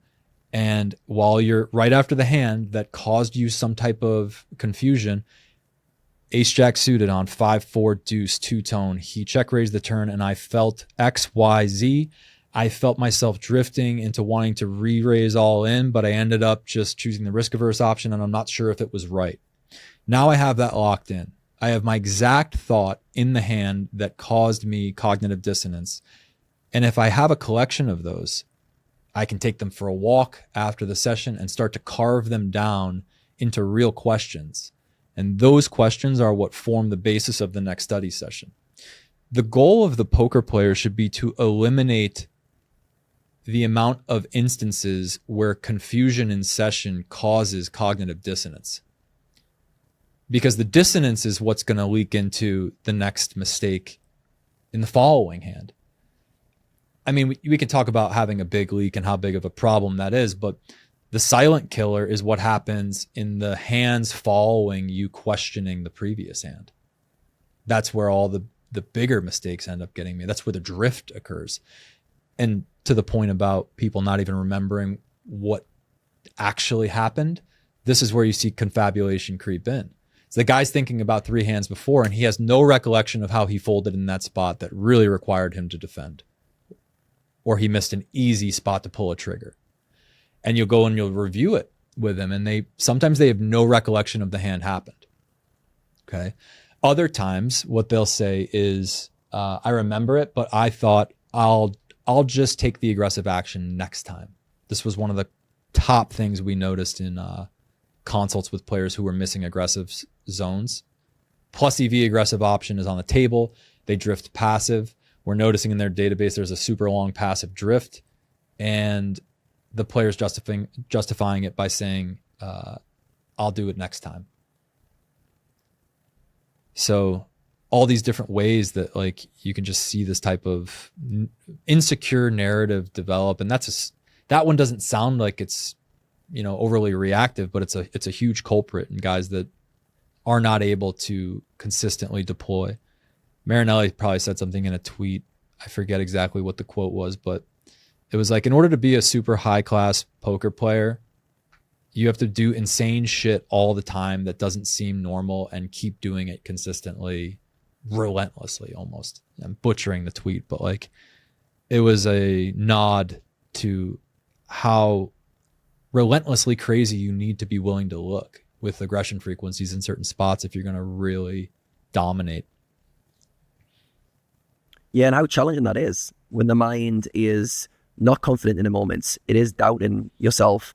And I really like what you said as well. It's often not the mistake in the moment. It's what I would next. It's that lack of confidence that then filters into the next few hours of play, or at least the rest of the session. And you start questioning yourself. You start making a lot more mistakes. So yeah, I think what you were talking about there is like almost identifying those triggers, those reactions in yourself, building awareness. I think that's often the first part of any self-improvement is awareness of what's happening, about the tendencies. And then you were talking about resourcing, which I would call reframing, in terms of getting you back in balance. So if you're one side of the spectrum, you can't just arrive back in the middle. You need almost like a voice of reason to recounter that. The thoughts are not calibrated correctly, so you need to recalibrate them with something that you can anchor to bring you back to that balance point. As you mentioned with your own developments, what would the secure me do? What's the secure version of me in this moment? And very often the secure version just accepts everything. It's like, yeah, okay, done. I'm okay with it. And anytime you can't accept stuff, now I've got to do mental work. When you accept stuff, there's no mental work to do. So I always feel like the goal of a time is, how do I accept everything that happens in every moment? And when I can't accept this one. As you mentioned, you care too much. I care too much about the outcome.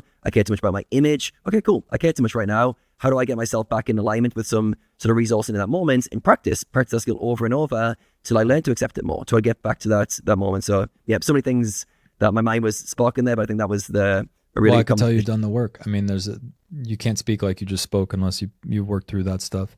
And the secure response thing is like, it's such a huge thing to be able to get to the place where you can ask yourself that question of like, what would it sound like here if I was more secure in this zone?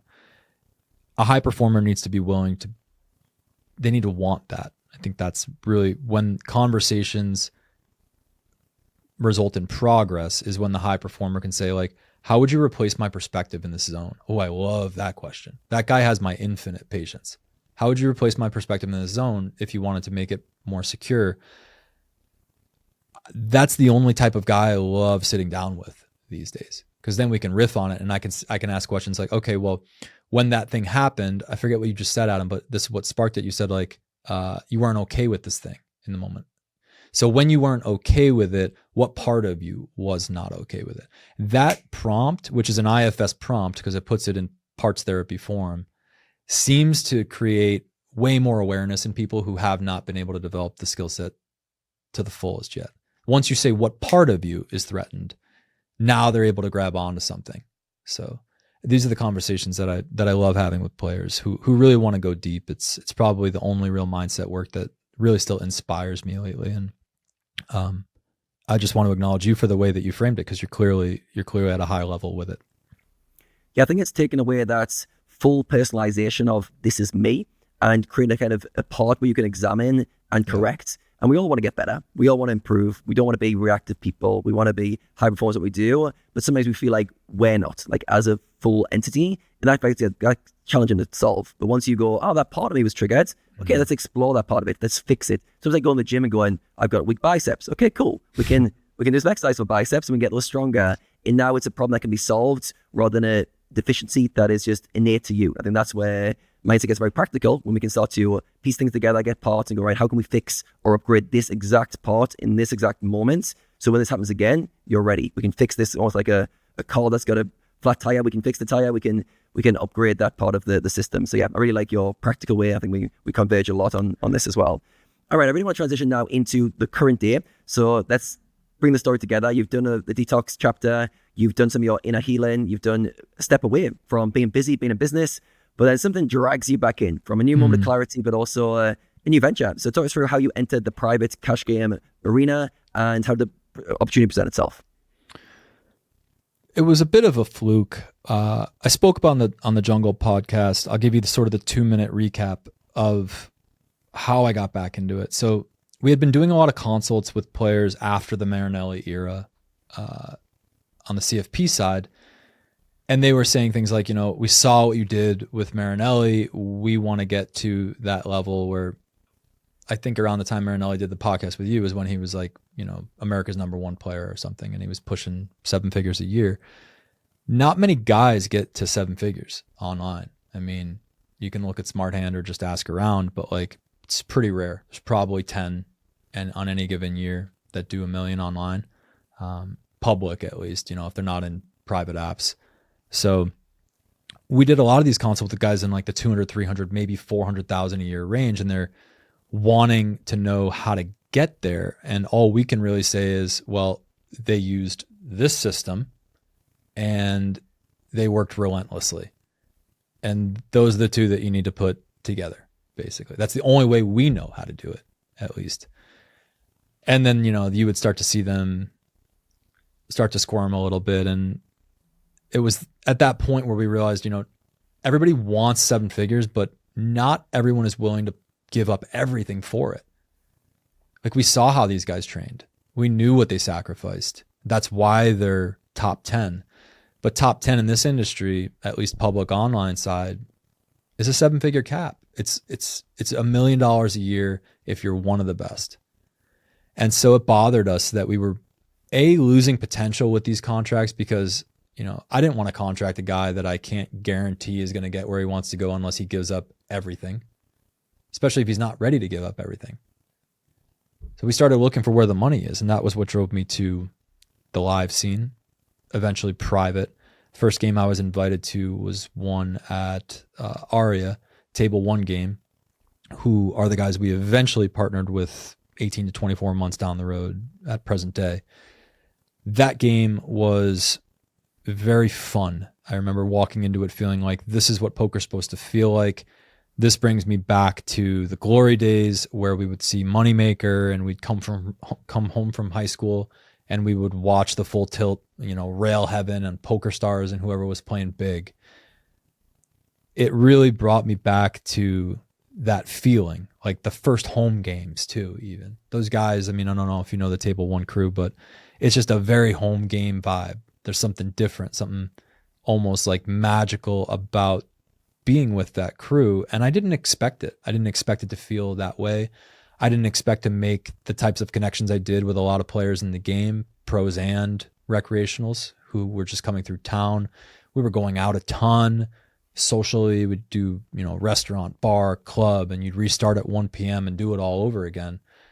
It got to the point where, 3 or 6 months in, probably closer to 3, we were starting to look around, me and my closer friends in the game and being like, I don't know if this is sustainable, but this is amazing. Wonder how long it'll last. And around the same time, word got out about how much money I was up in the game. At the time, I didn't expect that to affect my seed access, but because there wasn't clear systems in place, it did. I started to lose access, and because I wasn't bringing recreationals to the game actively, which at the time was the only real way that you could earn more seats, I slowly saw that my position in the lineup was fading. And I understood it. It was sort of just this is what it is, and I'm not sure I understand how to fix it type of situation. But it did create a self-fulfilling prophecy where, because I didn't know how I was going to maintain my access, I basically started to play harder. I cared less about entertaining, Renes, as you put it, where it's like you have to show that you care about the social side of the game. That is an aspect of it. And I think I was checked out at that point, which didn't help my situation. In retrospect, there was probably ways to just, correct this somehow. If I would find a way to be better for game experience. But in my head, it was just like, I'm winning now. They understand I'm winning and my days are numbered.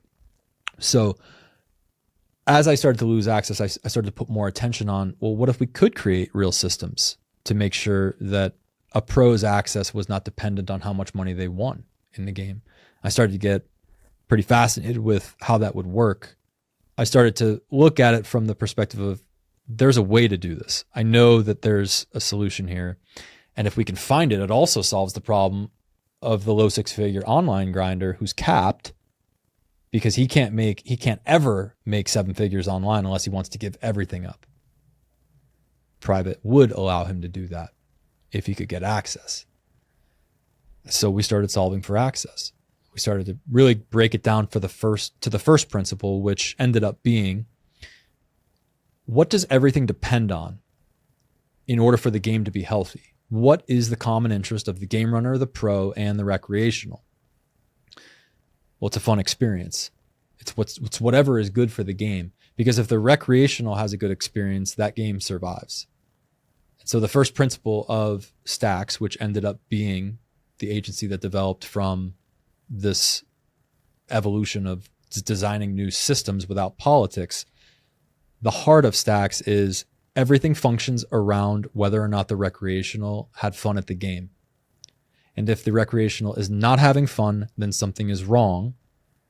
And if we know that, then the systems for access can be designed around whether or not the pro is interfering with the recreational's experience in a negative way.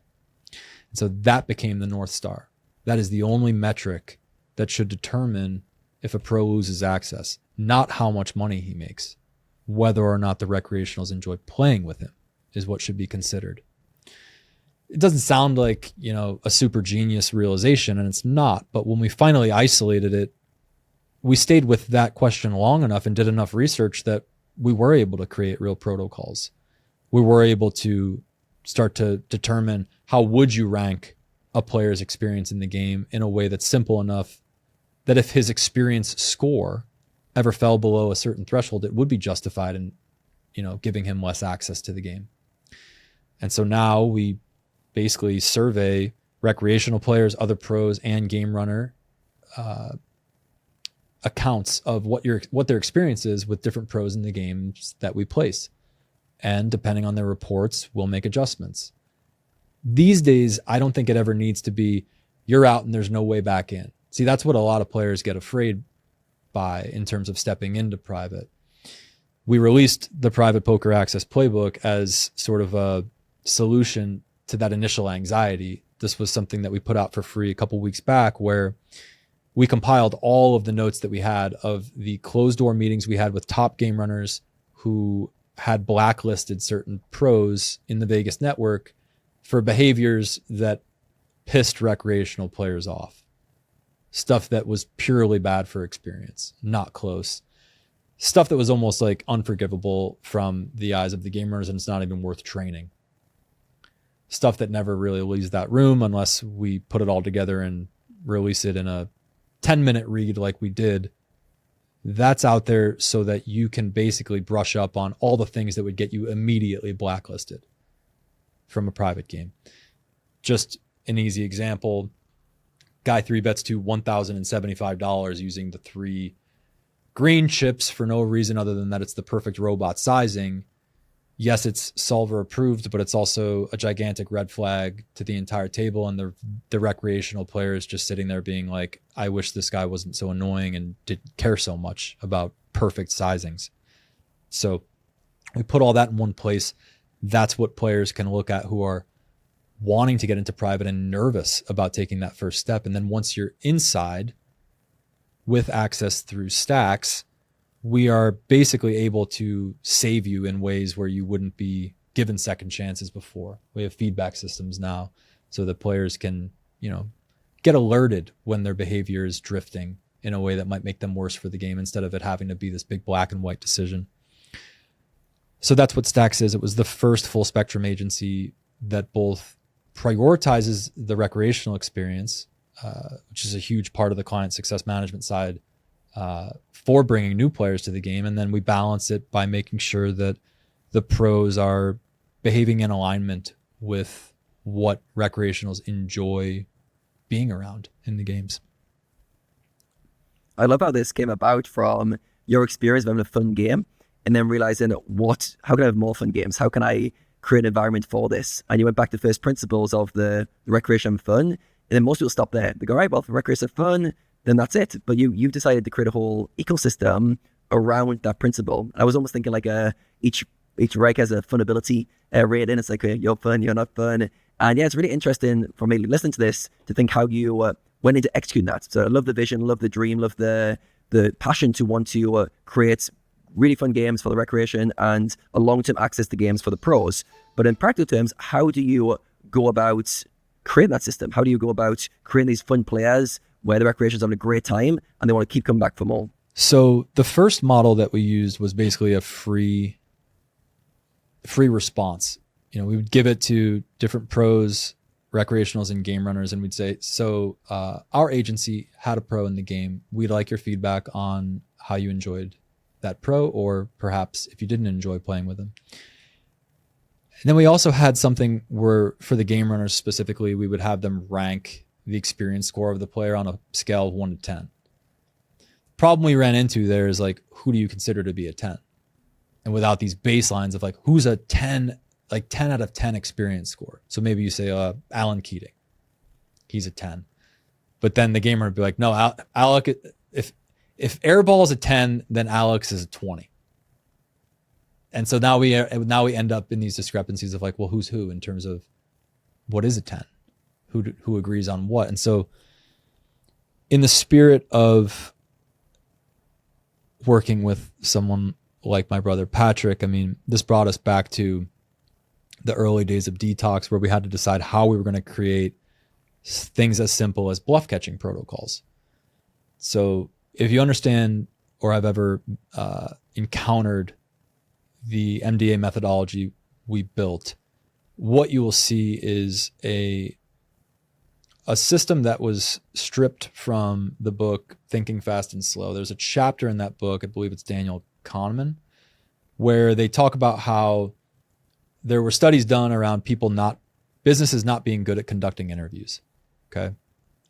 And I believe the way the story goes is they realized that the simplest, most effective way to determine whether or not someone was a good fit for the job was to just have 20 questions where they could either respond in a way that was suitable or unsuitable. If they responded suitable, it's a +1, unsuitable, -1. And you get through all the questions, you add them up, and you get a plus or minus score. This ended up being far more effective than all of the subjective, free form evaluation. Okay. So that's what we knew was successful with creating the strategic protocols. And I saw this principle emerge again when we were trying to create the experiential evaluations. Another way you could think of this is a first principle that I really love, which is let's not track anything that doesn't change our behavior. So if a piece of data that we're tracking does not change the behavior, then it's not worth tracking. It's a principle that Alex Hormozy talks about a lot. That's super useful, regardless of what realm you apply it to. And so I started to look at the way that we were getting these reports done for the players. And I said, okay, well, the way that they're expressing their experience with these players is not presented in a way that would actually change our behavior over whether or not we would place this player again, or even place this player before this other player in line, since we have different players that we could place at any given time. What we arrived at ultimately was a pretty simple form that's basically just, did you like playing with the guy? Would you rather play with this guy as opposed to another average or unknown reg? I believe the term we use is unknown. And simple stuff like that, where like, depending on what their answer is, it's pretty binary. And if we get multiple hits from multiple people that create a negative suitability, we're like, okay, this guy's at -3. He needs to basically be addressed about his behavior, and he's on probation until we see some type of, acknowledgement or improvement in that zone. So these days it's just much more that format, where if the player ends up with a negative suitability score based on some very simple questions that are very easy to answer for all parties, that's when we would basically create a performance improvement plan, or PIP. And the PIP is designed to basically rehabilitate the player's experience score by, raising awareness to him around like, okay, you did these specific things in this game that rubbed recreational X the wrong way? Do you remember these? Are you interested in, behaving differently next time? All these things that usually could result in confabulation and them having a different side of the story, which is the most interesting part, because then we have to go and get multiple accounts of, did this guy actually behave this way? Is this report corroborated by multiple reliable sources in the game? Because sometimes, like, if you get a recreational who loses a pot to a guy, their report of how the pro behaved in that moment is often unreliable because they're just tilted. So you can't just go around like assuming everything that a recreational says is truthful, especially when they're losing. And same goes for pros too. It's not that recreationals are inherently unreliable, but they often have more distorted stories around the way someone behaved when they're losing. And that would be a situation where we just need to corroborate it. Should this report actually ding this pro's experience score? Do we have enough evidence to do that? Hope that gives you a bit more understanding of how we go about ranking the players and how we try to stay as objective as possible with it. And ultimately, it takes a series of significant mistakes that go under acknowledged by the player in order for us to say, we won't place you anymore. A probation could occur, but probation should always result in a player having a second chance, in my eyes at least, because mistakes happen and it doesn't need to be a, all or nothing event if you make a mistake in a private game that rubs someone the wrong way. Yeah, it feels like it's the alignment of what makes a good game and a fun experience, with the fun experience for the recreational driving everything else. And if that's true, the recreational has a good time, the regs know how to facilitate that and do the right things to facilitate the experience, everyone's a winner. So let's say that thesis gets proven true. Let's say the recreational is having a great time. How do you think that fundamentally changes the ecosystem of live games, private games? It's a great question. So the reason that Stax exists, the reason I pursued it, aside from wanting to solve the problem of how could I prevent someone from losing access in the way that I did, it was a retention problem that we were noticing in the ecosystem around the time when we were playing a lot. I mean, I'm referring to like me and the core group of co-founders who came up with the concept for Stax. We were fascinated by how often recreationals would bounce to other games or perhaps even bounce out of the ecosystem after they had a bad experience in a game. Now, what would create a bad experience more than anything is if there were too many pros in the game. All of the games were making the same mistake, and we saw cycles of this occurring. You would have great games during high season, low season would come around, and games would still run, but they would run thin, and they would run around one or two VIPs that day. But the recreationals, the VIPs, they're not dumb. They can feel what's happening, and their response to that is, I didn't like that. I didn't appreciate that game being run at that action threshold. The action threshold is a term that we've coined to describe what the game feels like to a recreational when there's 6 pros in it. There's not enough action, unless those pros are very good at providing action, which is another thing that makes a pro good for the game. But a lot of these games, they were just tight pros, and those guys probably shouldn't have been in the game in the first place. The recreational has a bad experience. They bounce to the next game, and if it happens frequently enough in the same window, they may bounce out of the ecosystem entirely, which is bad for the game on the whole. It's bad for everyone. So when we looked at it from a business model, there was something terribly wrong with the churn rate of the recreational in these games. There was just way too much churn for how few recreationals were flowing through the ecosystem. And if you look at it that way, then basically you arrive at the conclusion that we need to solve for churn.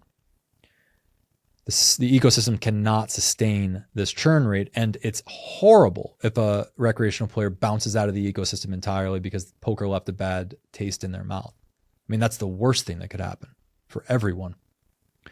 The justification for running these games with too many pros was anywhere from, we want to keep doors open so that more players can walk in on any given day and we could potentially grow the player base. Other justifications were, we just want to prevent this player from going to an enemy game across the street, so we'll run it just so he doesn't end up going and playing the other game. ultimately, churn was the biggest thing that we realized was the flaw in the business model, and it was what Stax was created to solve, at least on the VIP acquisition and experience side of things. We made a bet that if we could solve for churn, that it would be more expensive in the short run because we would sacrifice the opportunity to run games at a higher frequency, but the games would be very high quality and recreationals would quickly want to come back again and again and again. So we ended up aligning on this. I mean, the co-founders and then the partners of the games that we organize with, I think they all subscribe to this philosophy now that, like, especially if the recreational who's playing that way that day has identified as a player who really wants a lot of action, what becomes a non-negotiable for us, at least, placing that player. Stax will not book him into the game if he has said, I have a certain action threshold that I do not like to play beneath. And what that might sound like when we sit down with the recreational in a consult, I mean, it's the first thing we do. I'll say, tell me everything you like and you don't like, and I will make sure that it's upheld. Specifically, I always mention action, especially if they're interested in talking about preferences. Sometimes the guy will just be like, make sure the 4 seat's open for me. I like the 4. But a lot of these guys, they have specific preferences around how many pros they like, maybe even what pros I don't want to ever play with. And if someone mentions that, it goes in their profile on the back end of our client success management for Stax, and it becomes a non-negotiable when I organize with the game runner that day. I'll say, hey, we have John today. John has this action threshold. He needs to be in the 3 seat, and these are non-negotiables. Just giving you an example of like what it could sound like. And that way the game runner knows, okay, if I want John to keep coming back to the game, these are the conditions that we need to satisfy. It's designed to prevent John from churning out of the system, which is good for everyone because we solved for game experience, which we decided was the number one thing that would be healthy for the ecosystem on the whole. So that's sort of how that piece fits into, that's sort of how optimizing for experience clicks back into the client success management side of Stax.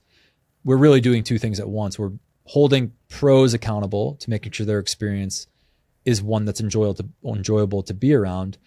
And we're also holding game runners accountable to only running lineups that are acceptable to the preferences of specific VIPs. Yeah, so it feels like it's all about tailoring the experience for each individual recreational player, and everyone else is playing around that. So the hosts are playing around that and the players themselves. So let's try and piece together the player elements and make sure they fit into the ecosystem. So let's say you've got one of those players who's making 6 figures online. He's, again, a bit of a roadblock in terms of his potential. He wants to start playing more live. He's got little live experience. He's a little bit awkward, a bit introverted. Thinks this sounds great, but he's like, I'm probably not really going to be too fun to play with because I'm a bit robotic. How do you kind of bridge the gap to that type of person who would love to play those games? Maybe he's open-minded to learning your philosophies of creating a good game, but he's coming in with a bit of a blind spot. Sure. So the first thing I'd say is read the playbook, because it'll make sure you don't make any of the huge mistakes that'll get you, in trouble right off the bat. If you can avoid those mistakes, then we have tons of room to work with them. But you just can't do some of these like really blatant mistakes like the ones that I mentioned before, or stuff that would probably appear obvious to most people, but some people don't know. And that's why we made the book. So once they get those out of the way, there's 2 angles that we could help them become better for the game through. The first angle or avenue would be, are you giving enough action? And more specifically, are you giving that action in a way that's calibrated so you don't have to sacrifice too much EV to do it? We work with private pros who have a passion for exploring strategy development that is action friendly and also minimizes EV loss. It's probably becoming one of the more fun, valuable strategy development departments that we're pursuing. So what that might look like is, if you're in a spot where the EV of the decision is relatively neutral, you can run your decision-making framework through some simple first principles to decide what you should do in a way that's better for the game. I mean, the simplest of which would just be ask the recreational which option he prefers. Most don't even think of this. Would you like a call? Do you want to gamble? Or do you just want to take it down? He'll tell you. And if you've already identified it's neutral, like there's not a single thing that could make you look more friendly or, positive sum for the experience at the table than if you're willing to yield to the preference of the recreational. So like, that's a really easy one. Then there's cool stuff too. Like, on my way out, I was messing around with like balancing a 10x open size with the 7 deuce bounty game on, where 7 deuce, if you win a hand with 7 deuce, you get 20 big blinds, 2 from every player at the table and 4 from the last guy that folds. It's a fairly big bounty and basically means like you should be trying to win with 7 deuce whenever possible. And so I was doing stuff where like, okay, how do I make myself look fun, splashy, while also maximizing the chance that I can take it down pre-flop with 7 deuce? Well, one thing you could do is try to balance an open size that's absurd. 7 deuce, pocket jacks, a couple suited connectors, and ace king. That becomes its own range. And now it's just like a recreational look at that and be like, this guy's giving action. And you're looking at it like, I'm kind of balanced. I don't know. Who really knows? But this is fun. And I think it makes sense in principle. But you got to be willing to like, play on that edge of strategy development because there's no sims for this type of stuff. So there's all these different ways where you can curate action, leaning it through filters of how will it be perceived. And so what we have on the back end of Stax is a series of developers who are either really good at understanding the technical thresholds, where like the simplest one would be, you have to take this spot even if it makes you look annoying in the game. For instance, like an aggressive action. A lot of times, like a recreational player gets frustrated when they're facing aggression in a spot where it's pushing them to indifference, especially, and, making them have a hard decision. But that would not be a spot where we would ever advise a pro to make a concession if it's high enough EV to take that action. So at the point at which it's worth enough money to make the unfriendly play, you have to take it. And that's why you need technical analysts to be like, okay, like this is not a spot where you should be interested in making a strategy concession to be good for the game. But then you have a lot of these gray zones where it's like way more neutral EV or trending. And the solution in those cases is to just like either ask the recreational what he would like, or, we even have guys that are so good at this. Paul, who's sitting here with me, he's like been probably instrumental in innovating on this module for good for the game, because his biggest skill set was just understanding how behaviors are perceived through recreational profiles, and the recreationals just adore playing with him. So we look at what guys like him are doing, and one step further, we can say, hey, Paul, you're in this spot that this player is asking about. How do you filter your decision through this? How do you filter your decision here in order to be good for the game?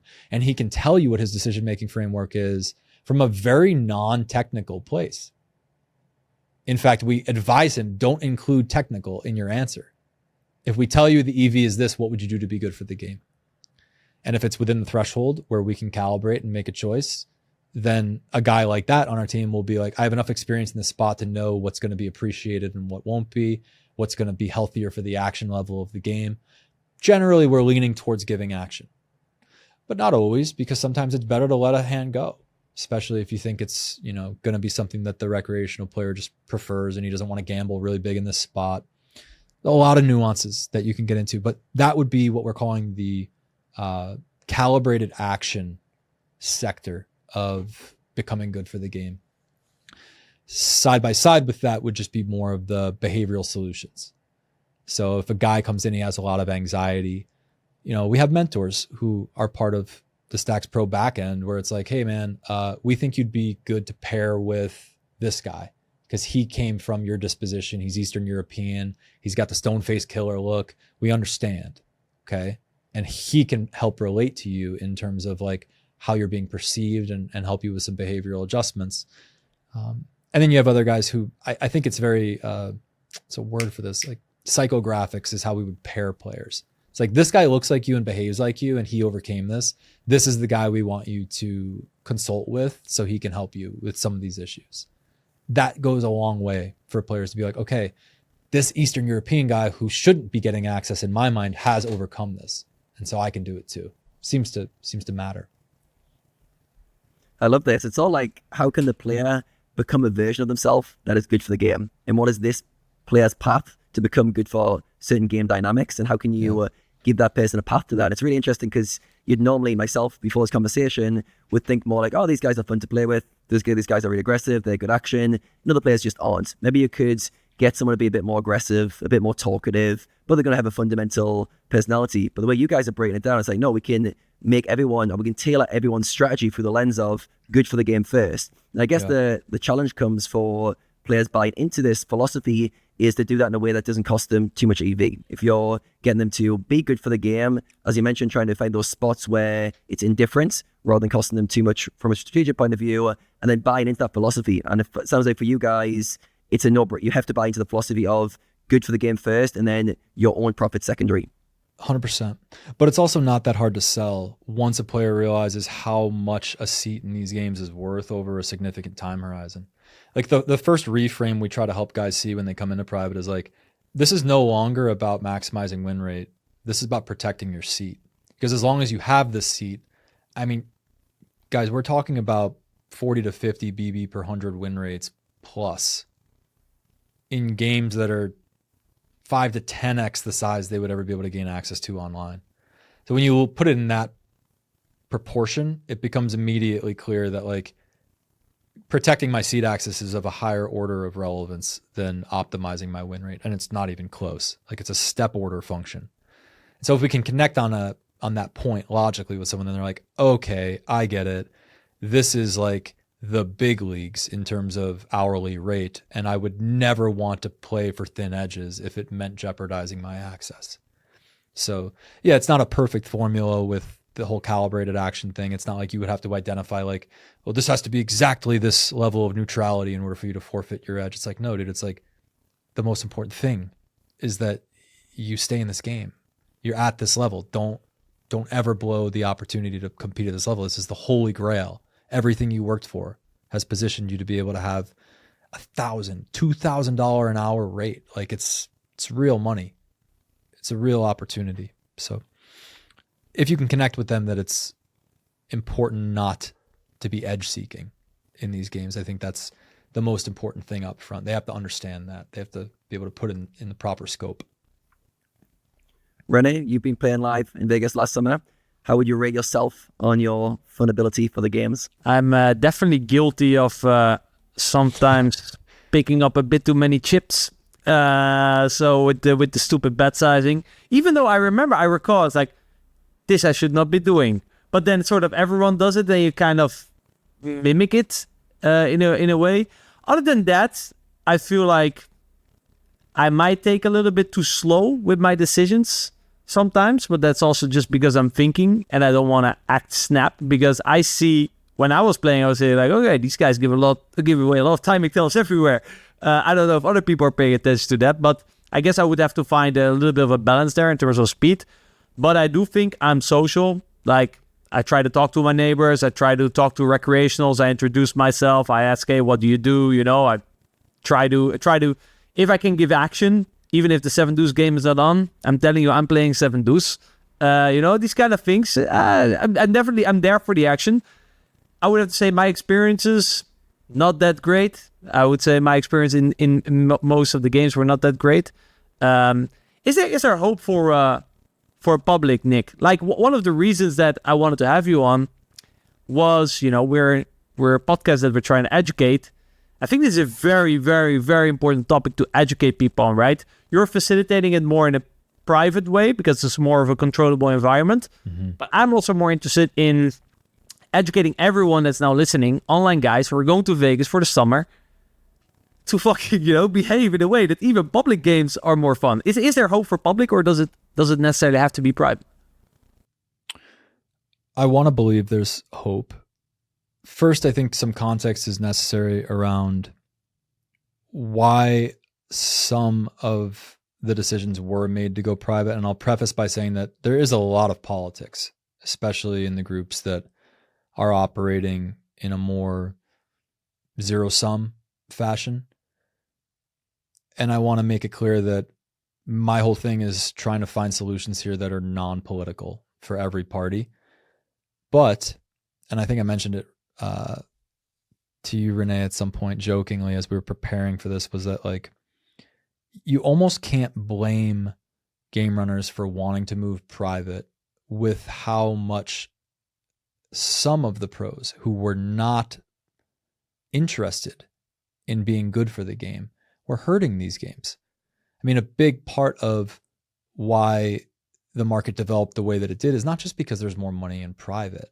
It's because there was a real problem with recreationals already complaining in public games about the pros that were not contributing to the experience. So there was like more of an order here than I think people remember in terms of what drove it to become more of a major market shift, as opposed to just like one or two groups in each city that, you know, were running a private game. Yes, the money is clearly a factor, but the driving force behind it being incentivized from a good for the game standpoint is that a lot of the pros just didn't care what the experience of, you know, the recreational player was. And so a lot of the pros that did care and thought that they were pulling most of the weight of making sure that these recreationals had a decent enough time to return started to say, well, why would we pick up all the slack for guys that aren't contributing at all? It just feels selfish and unfair even. So I'm not justifying a lot of the political decisions that were made, but I do think it's a fair report to start to introduce the other side of why the private pros and game runners who did decide to go this direction were able to justify it from a game experience standpoint, at least a bit more than maybe gets acknowledged when the conversation happens normally. Would it maybe be an idea to get like, talking about like giving everyone a fair shot, right? Would it be maybe an idea to get the floors of all the major poker rooms involved and that they keep an eye out on like, oh, you know, we have Brad over here. Brad is a regular in this 5-10 game. He's been doing really well. You know, he's checking all the social etiquettes, and then maybe they tip you of like, hey, if you ever want to upgrade a guy to seat, I think Brad deserves it. Brad has been, you know, here starting the games. Brad has been entertaining the recreationals.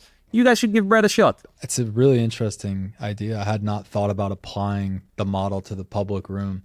But yeah, like maybe this guy gets preferential must-move access or something. Yeah, exactly, right? Reward the guys for like keeping, because for example, let's say you have the private game, right? And now suddenly that moves, who's still starting the regular game, right? These guys should get some sort of reward, not only for starting it, but also, like I said, they have shown that they also care about the playing experience of the people who sit down. So I feel like there should be some, and this could give incentive for people to also behave in public games, which would be good for the ecosystem as a whole. I like the idea. It's just a question of who has enough incentive to enforce something like that. Do the poker rooms care enough? I don't know yet, but what I do like about the idea of private games done right, at least the way I would describe the acquisition model that I think is appropriate, and I think many of the major casinos would agree with the statement that I'm about to make, but I do not speak on behalf of them. This is just my understanding of the business mechanics of it. As long as acquisition is coming from outside of the poker room, it's a pretty big win for the poker room. That's the appropriate arrangement for acquisition. Meaning, if a private game starts plucking players from the public room, well, that's cannibalizing the public poker room. That's clearly not a healthy model. So private games that are making sure that the players that they bring to the game are being acquired from outside of the poker room, not cannibalizing the public table, well, that's a healthier model in general, and that's the model that we support at Stax. So our acquisition runs basically just through the internet. I mean, nobody's running around casinos trying to poach players from public games, because that's just not a sustainable model that would be either, it's not functional, nor is it above board. I want to geek out with you a little bit as a guy who loves poker strategy. And one thing that I do really like about playing live, side games. Side games are a lot of fun because what I like about poker, I see poker more as a puzzle, and that puzzle has to be solved. And when you introduce new games, there is a new puzzle to be solved. So I want to go over some side games. And let's first start off with, why are these side games, or I think they're also called carnival games? Why are they good for a game? Well, let's talk about squid or standing game, just so we have a real example. That I think is the best game for the game. That'll be my vote, at least. There's some other ones that we've experimented with over the course of the last 18 months. What makes a game good, a carnival game, a warped game, or a bounty game in this place, I'll put them all sort of in the same category. What makes them good for the game is if they incentivize a level of action that requires pros to play looser. And what makes it really good is if it's not actually resulting in the pro losing EV by doing so. And that, I think, is a game that's aligned for the experience of the recreational player and the skill set of the pro. So the pro can geek out on, how can I make sure that I'm giving excessive levels of action in carnival games where you wouldn't expect it to be correct, but if you were to model it, oh, this is suddenly a really good spot to be jamming any two cards. That stuff exists in standing game. And there's spots where you're supposed to be calling off so wide that if a person who wasn't experienced in that zone were to look at it, they'd be like, that guy just torched an entire stack on that call. Turns out it's correct. So it's like this perfect synergy of wide optimal play with catering to a recreational experience that really enjoys when there's tons of chips flying around, when there's a lot of loose action. You figure those two things out and you have a great carnival game. I think that's what standing game is really poised to do. It seems to be the number one in my eyes that will continue. I've seen games fade out. Standing game seems to be one that has even started to emerge in online formats now. You see some of the app games have incorporated squid, or squid I'm using interchangeably with standing. It's not the same thing, but you're an advocate of, you must stand up, else it's not really stand-up game, or you're an advocate of sitting down? I don't care. I mean, I understand both sides. Actually, some people think standing up gives an extra behavioral edge advantage. So I get I wrote that actually down, like tells in stand-up, because people can start bouncing around, or where do you put your hands? So there's definitely an extra edge, I think, to be gained. 100%. I mean, I never delved too much deep into it, but I have played with people who are like very adamant that you have to stand up if we're playing. Otherwise, it's just not fair. But at that point, you get into... Sorry, go ahead. No, yeah, go ahead. I was going to say, at that point, if you force standing, you get into the other issues of game experience where like recreationals might not want to stand. And now, do you really enforce it? And you have a whole other decision-making framework.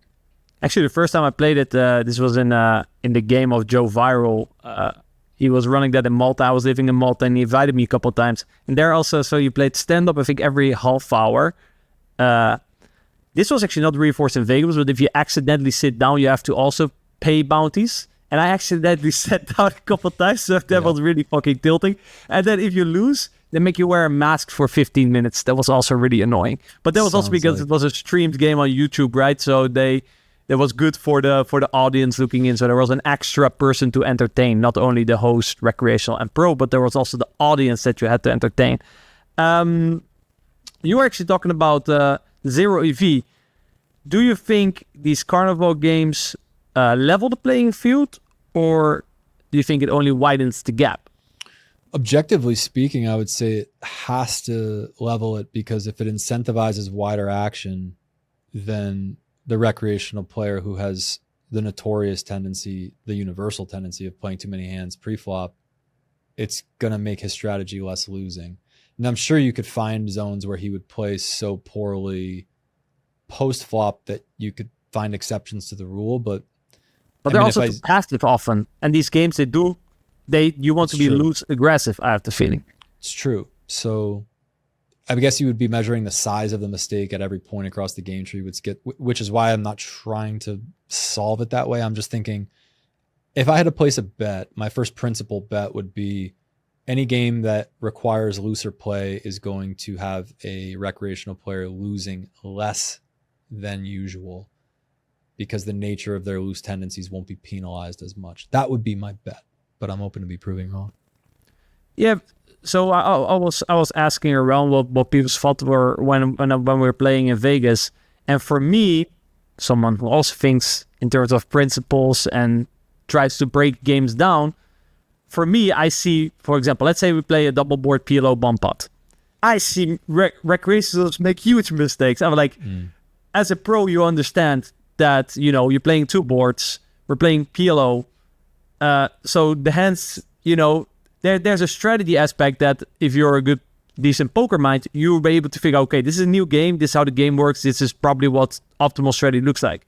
I feel like recreationals, they have no clue, so we can change the game, but I feel like pros will be way better at figuring out this game. So in my limited experience, let me add to that, I felt like it only gave us a bigger edge because I saw recreationals make way bigger mistakes, especially in bomb pots, simply because they don't understand that you need a stronger hand on average, right? They think two pair is still a good hand.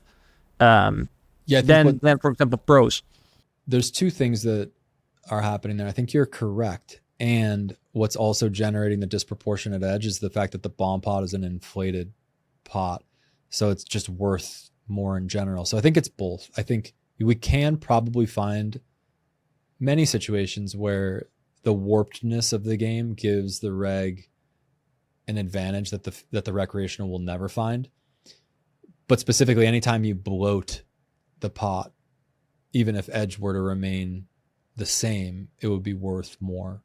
So I think it's both. I think it's interesting to think about, and maybe I'm wrong. I'm open to, maybe my original position is a bit too reductive, but what I do know is it's good for the game, at least with the people that love the action. Like I've met some recreationals who don't appreciate that game because there's just too much going on or it's too hard to figure out. So I guess you got to know your audience, but that's another thing that we basically ask in the original consulting sessions when we, you know, meet a new recreational player for Stax. It's like, what's your straddle preference? Some guys will be like, I just don't like the 3-blind game. Okay, how about standing game? Like we figure out before we put them in the game whether or not they're going to have an issue with this type of stuff, so that they know exactly what they're walking into. I mean, the easiest way to sum up what we do for the recreational player is we want to make sure the vibe and structure of the game is on point before you ever walk in, so you never regret showing up. And that's out of the words of the recreational. When we interviewed tons of them early on, we were developing concept. They're like, I hate the idea of committing to a game and then it's not what I thought it was going to be when I get there, and I regret playing that day. Yeah, I mean, like I remember the Joe Viral podcast, he said they want to go a night out. They have the option to go to the cinema. Yeah. They can go to dinner. They can go to the strip club, or they can go to the poker table, right? You have to, and if they decide poker, it's now your job to entertain them. So this decision gets validated. They thought this was a good idea, right? They could not be getting a lap dance from a stripper, but instead they have to play a poker hand with you. Make that as fun as the lap dance, but keep your clothes on, preferably, right? That's probably or at least I assume that most recreationals would prefer that. I wanna dive into maybe some other games, like you already mentioned the stand-up game. Any other popular side games that are often played? We had a game running called Fire Truck. That was probably my favorite. Fire Truck functioned on a win 3 hands and win a bounty. I mean, it's been a while, but we had a physical fire truck that would always roll into the pot. So it would sit in the middle of the pot. If you win the pot, you get the truck and you're on 1, we'd say. So that means you've won 1 hand. If you win a second hand, you turn the truck up so it's vertical. Now you're on 2. If you win the third hand, the truck sits on its wheels and now your bounty is active. Everybody paid you $100. And from that point on, every hand you win past 3 is another $100 per player that they pay. So 200, then 300, then 400. And what basically occurs here is you develop a massive incentive to win every next hand. And so it can end up being correct for you to just completely punt. Like, I think the record was 9? I think I held the record for a while over at Win until people realized how much action you should really be giving when you have a high truck number, like 7, 8. You just can't fold. You can start open jamming really wide. There was a point where I really understood the dynamics. It's been a while since I played it, but like the principles of what was happening clicked with me one day, and I was like, oh, I understand what truck is now. Like, at the most basic level, I get how this game works. It's a bounty game where you basically get a rebate, and there's like this rebate functioning as a dead pot that it's like a dead side pot that you're always having to. Yeah, actually, so the only other game that functions like that I can think of is actually the small blind game, where the small blind is the only one that can win the bounty that's active. The bounty sits on top of the button. And you add a big blind to that bounty every hand. The button, when it moves, always adds one big blind to it, and the small blind is the only player who can win the bounty that rests on the puck. So this creates similar dynamics where, I mean, I played a hand with Kier when he came. I mean, I've only played with Kier a couple of times, but this one stands out to me. It's super fun to play with, and I'm talking about Kier Sullivan, C Llama, or whoever you guys know from the online world. So Kier sits down and we're playing small blind game, and there's like 40 bigs on the bounty. So just think about this for a second. It's been so long since someone has won the small blind that we've gone like 2 or 3 orbits, and now there's 40 big blinds sitting on the button for the small blind to win. Okay. So there's like action opened. I don't know. It's like 800 to go. I flat 10-5 off because I have to play every hand in range from the small blind. I mean, there's 40 bigs, dead pot to play for. Big blind 3 bets to 3,200. Call. I call. So now we have like a 15K pot or something. And I have 10-5 off. Flop is 10-3 deuce, 2-tone. And I'm sitting with like 25K looking into a 15K pot. And on principle, I'm like, well, I really want to take this pot down right now. I understand that principle of what's occurring on the technical level. Protection is more important than it would be here because I can risk a lot to win way more than exists in the main pot. I was going to say, because it's 15K for you. Right. And there's like a whole So basically the odds that you need for your play to be correct is very different for them to start calling you. So you get it. And also like I can pot protect more effectively. So I can sort of break the normal polarization rules that would exist around open jamming here. And so I rip and it goes fold and it lands on Kier, who ends up having ace-3 nut flush draw, who calls, and the player behind ended up folding king 10. So I was smoked either way, but I end up losing like 100K pot to Kier. Kind of forced into playing this hand in a way that I think is probably required once I get to the flop. But it's okay, because if you just think about it, you're sitting there and you're trying to make plus EV decisions, right? And right, which is what's or at cool least about it. like obviously I don't know, but this all sounds like plus EV decisions to me, right? So yeah, I mean, like I get why this is fun. The only time I remember in Vegas, I don't play live that often. Someday, I remember there was one day where I was just feeling very uncomfortable. And obviously all the side games and stuff, it contributes to more chaos. And I'm like, come on, I was already not feeling comfortable today, and now all this chaos is coming my way. I would much rather to be the game, to be a little bit tranquilo, for like a couple hours for me to get my confidence back a little bit. But yeah, let's say you're not in a compromised state. I think curiosity is very important, right? That you see this as, like I said, a new puzzle to solve and be excited for it. Interesting instead of, but I guess people tilt a lot, right? Because you're like, oh, fuck, what do I do now? It's very tilt. I think that's actually something that can be very beneficial. You can put pros on tilt, which could benefit the recreationals. Yeah, I'm sure that more do tilt than in a normal traditional frame. It's good all around. I mean, I have nothing bad to say about carnival games, unless for whatever reason a recreational player doesn't like them, in which case you just have to honor that. By the way, stand-up game is kind of the same principle, right? You mentioned small blind game and truck game, but stand-up game, you're also fighting for a pot that's disproportional. Yes. Because if you still stand up, I can bet 3x pot, and then for the guy defending, that's really 3x pot, but for me, it can be just a pot bet effectively. Right. And it's kind of inverted because in standing game, you're trying to avoid a penalty as opposed to win a bounty. So there is like a little bit of a difference in how I think it gets conceptualized. But yeah, they all function around the same type of warped incentive. Yeah, the truck, I think it was also, you guys also played with the ice truck, right? That was what we introduced at the Win. It was like fire truck, ice cream truck. That's where we played it a ton over the last. I was following who was that guy, Jimmy, on Instagram, and he posted a lot. Yeah, it started in his game. All those games were like circulating the private after they came out because everybody was trying them. But we had some great truck games at the Win for sure. Let me see. I'm trying to think of all the games that I played. One that also stood out to me was Cucurucha. That was a game that came back from. I don't want to take credit for it, but I definitely did bring Cucurucha back to Las Vegas. 2022, I want to say we went to EPT Barcelona and they were playing Cucurucha there, which I believe translates to cone or maybe even ice cream cone. Nobody really knows why this is the case. But Cucurucha is basically a single bet bomb pot game where you have to either call the size of the pot or you can fold.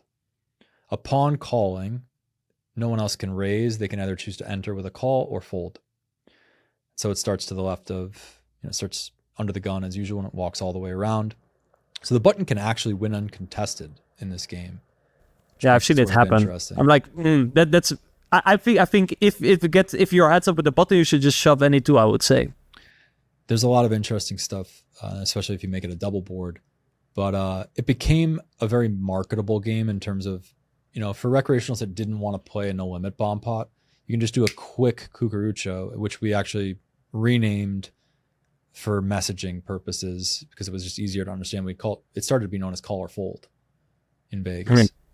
Call or fold. That makes more sense. Also, it's easier to explain to a recreational. Yeah, you can only call or fold. What I like about that as well, same with the double board PLO, if they put a cap on it, it's more fun. Like, we don't want the recreational to suddenly, like I said, not understand how the hand classes change if you play a PLO double bomb port. But we just want to have fun, gamble a bit. I think they were playing a 3K cap at the Win for PLO double bomb port, or like this Cucurucha. A cap, it's a gamble. We all have fun. It cannot hurt you to a degree where, you're being sad.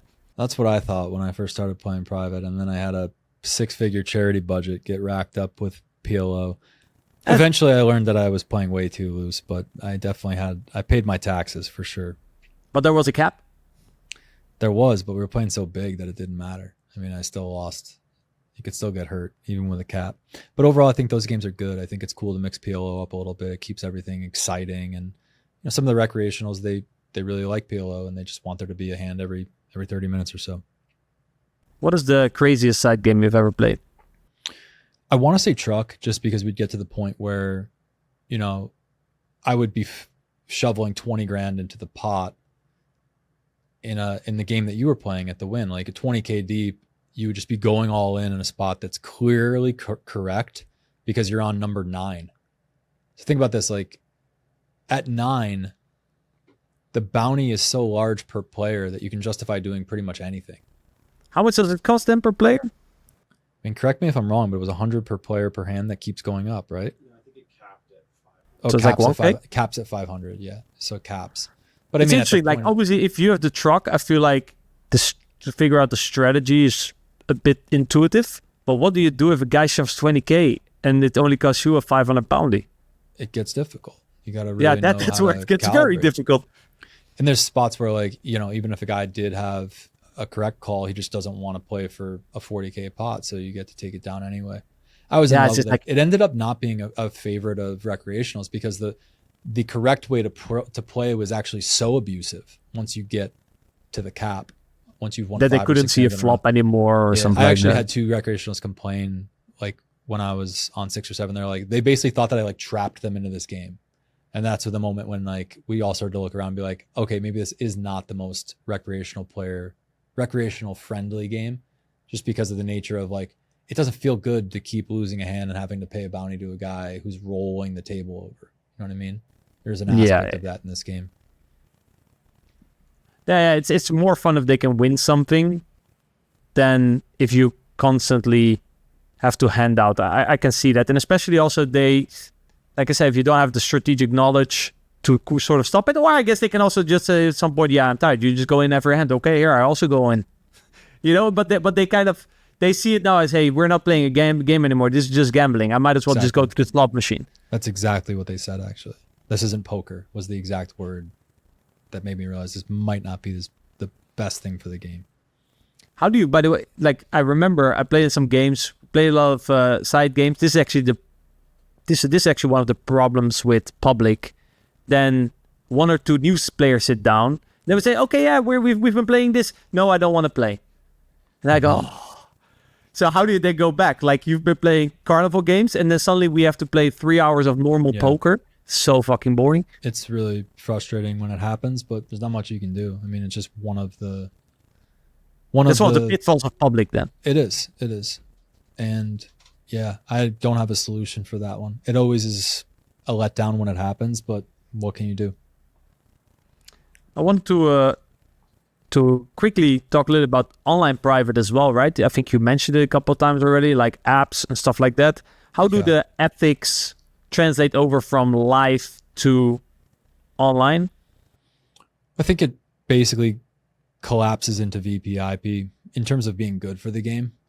I mean, the way that pros lose access is if they're not giving enough action in online app games, private online games. I think everybody's pretty familiar with 40 VPIP being a threshold that's common, expected even in some of these games. And I think that's fair. I think it's an objective way to, make sure there is an action threshold. So I'm pretty in agreement with that existing.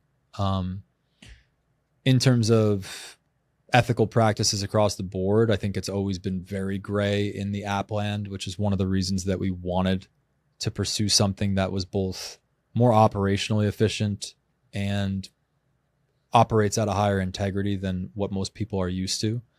So just to unpack that a little bit more, once we came out with the Stax podcast with Jungle Man like a couple weeks back, we got an overwhelming demand for private access geared towards apps. We didn't expect it. We had the build going on already for the online arm of what Stax was preparing to be, but we decided to prioritize it as a response to how many people expressed interest in being able to have some type of agency that was player first, that was focused on integrity and helping pros maintain access to these games in a way that protected them from all the usual risks. So we decided to basically make that a bigger priority after seeing that wave of feedback. And it's moved up the queue quite a bit in terms of stuff that we're planning on launching in terms of the next logistical structure that will be attached to the agency. So Stax is the private live department where we basically curate lineups, protect pro access, and make sure that the experience scores are what they need to be in order to satisfy VIPs. That's all in casinos.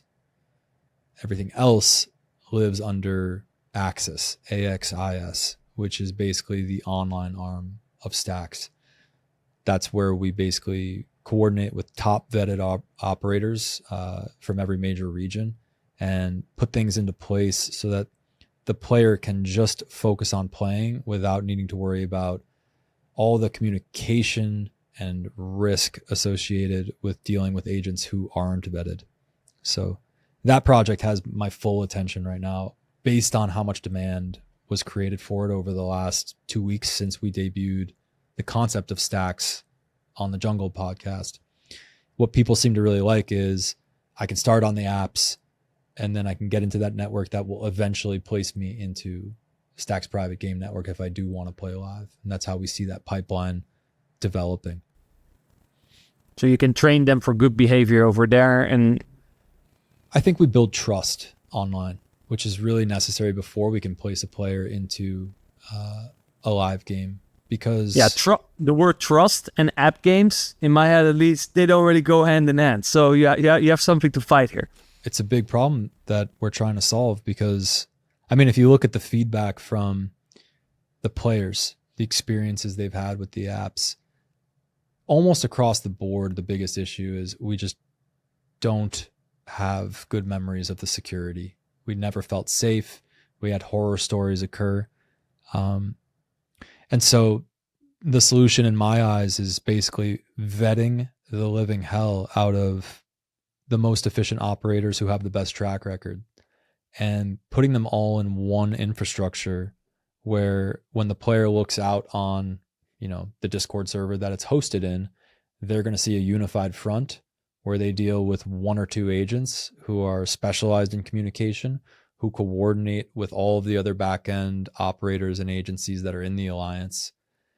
This makes it so that the player feels like there is definitely a higher level infrastructure here that I'm used to. And also I'm getting the special attention that I feel like I deserve from someone who seems to be clearly aligned with, my upside, which is a huge part of our model. We never touch rake. Our incentive lies with making sure that we only earn when the player earns. So similar to us always having had skin in the game with coaching for profits, we're pivoting to placement for profits, making sure that we only earn by having skin in the game on the pros that we place on the apps. So our model is clean action buy. That's what we use for sort of our subscription fee to the agency. We will take a piece of the action, but we do not touch rake because we don't want any part of that activity. It's just not safe and it's not something I want to be involved in. So there was this thing that kept popping up in terms of like, how are we positioning what the agents do as part of this new global app network? And the biggest thing that we realized we wanted to make clear is that we're not poker agents at Axis. We're much more sports agents that are serving poker players, at least how we see the alignment. Poker agents are notoriously just affiliates who are chasing, rake back by trying to get the biggest piece of the pie on the back end. That's not our model. Our model is much more player first. And what we're trying to do is make sure that our guys know we're fighting for you. We're fighting to get you in every great game because we know that your upside is our upside. And not only once we get you in that game, are you going to make more money, but we're going to try to keep you in that game for as long as possible. Our agents are also more integrated in the security channels of the clubs across the board. So while we can't guarantee that there's no risk, our job is basically to make sure that there's less risk with Axis than there would be if you were freelancing around with anyone else. And the last thing I'll say about it is that the way that we coordinate the network effects gives the player a significant advantage because when we settle as a collective unit with agencies, like if we have a negative balance across, say, the 50 players that we service in Axis, our players will end up settling less often than they would if they were using an agent alone.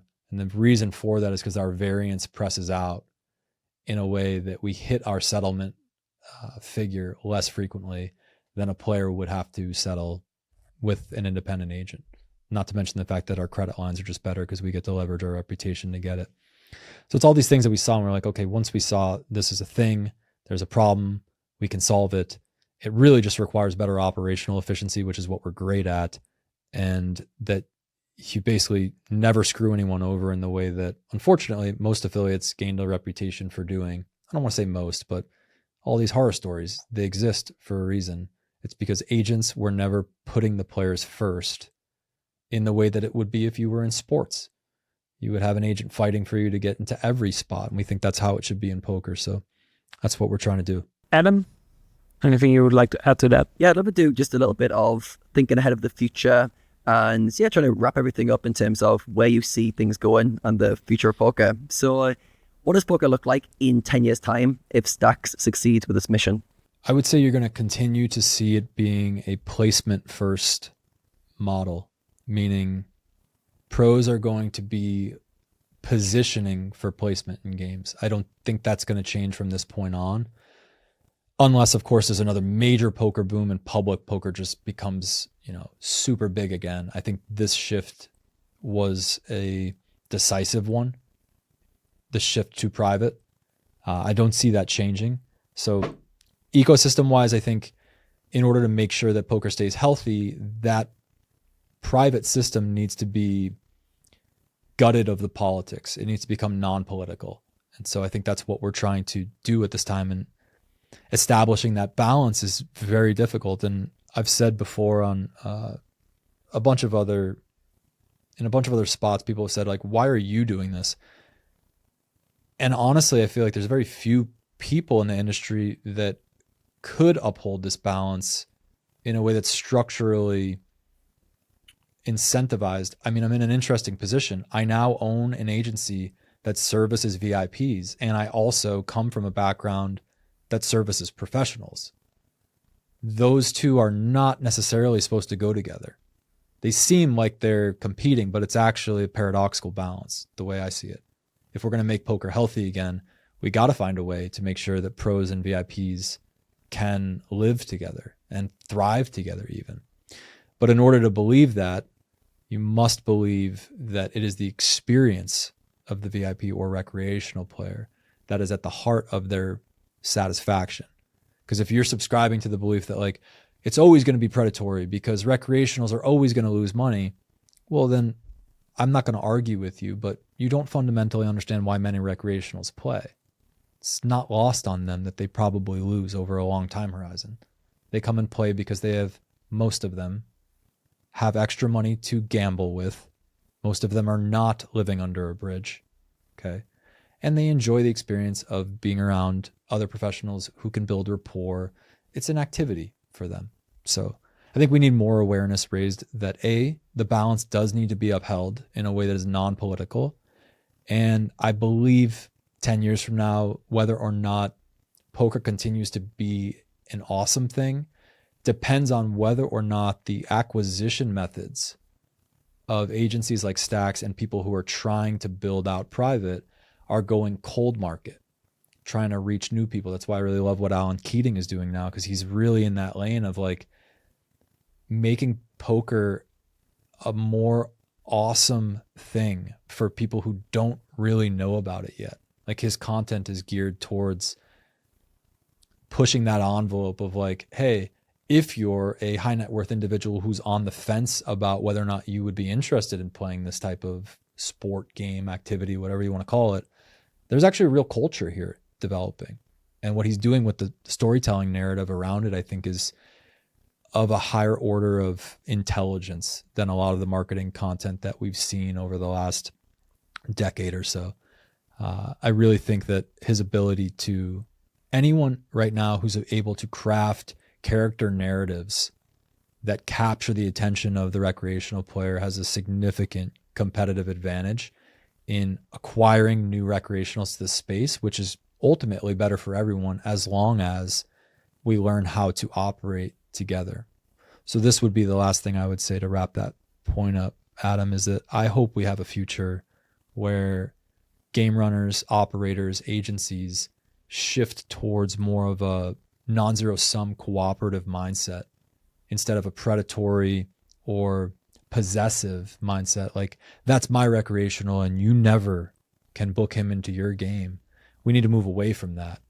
Otherwise, I think we end up just cannibalizing each other. And in the process, we leave a really bad taste in the mouths of the high net worth individuals who want to see this as a fun space to be in instead of a commodity that just gets devoured by whoever can convince them to show up at a game that day.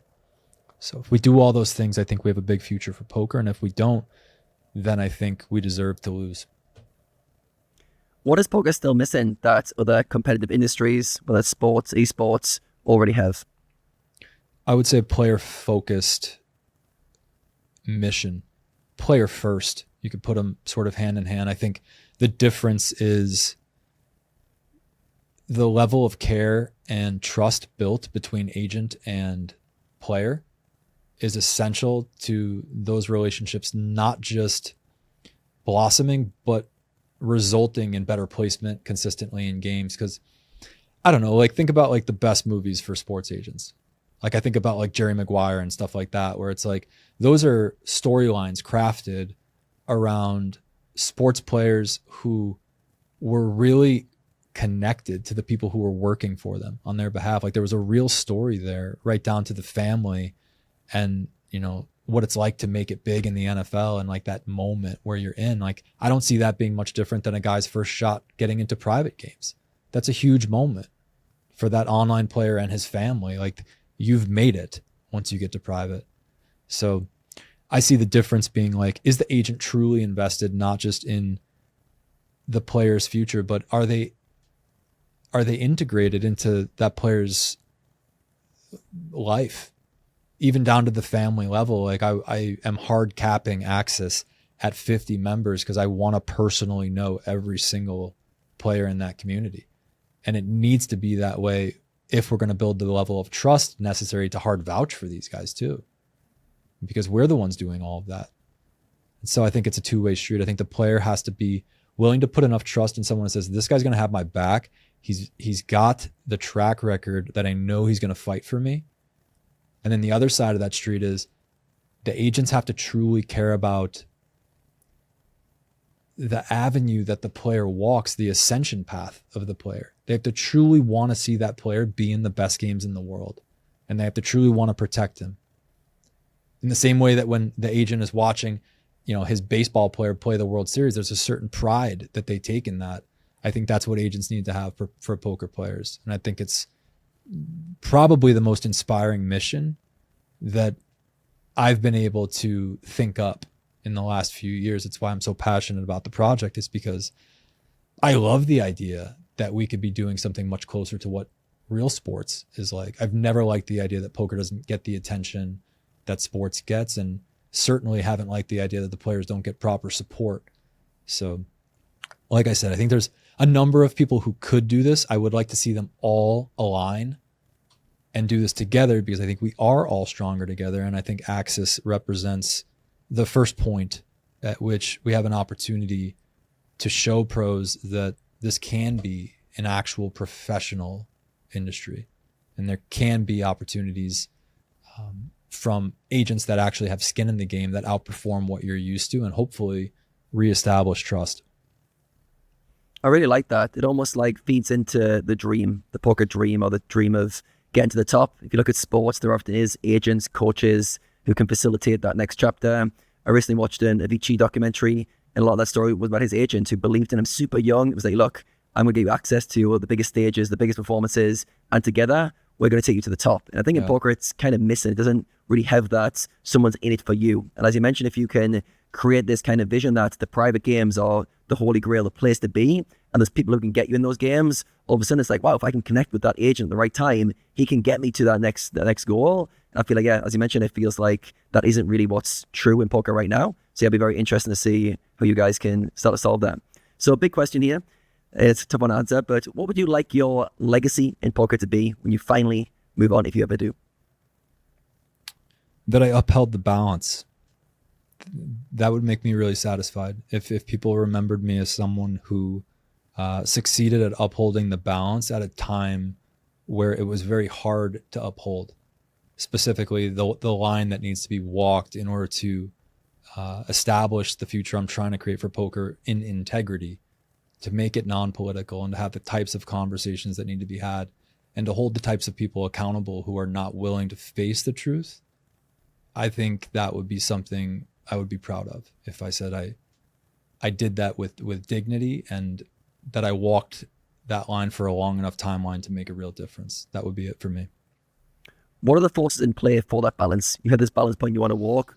What's pulling either side of that?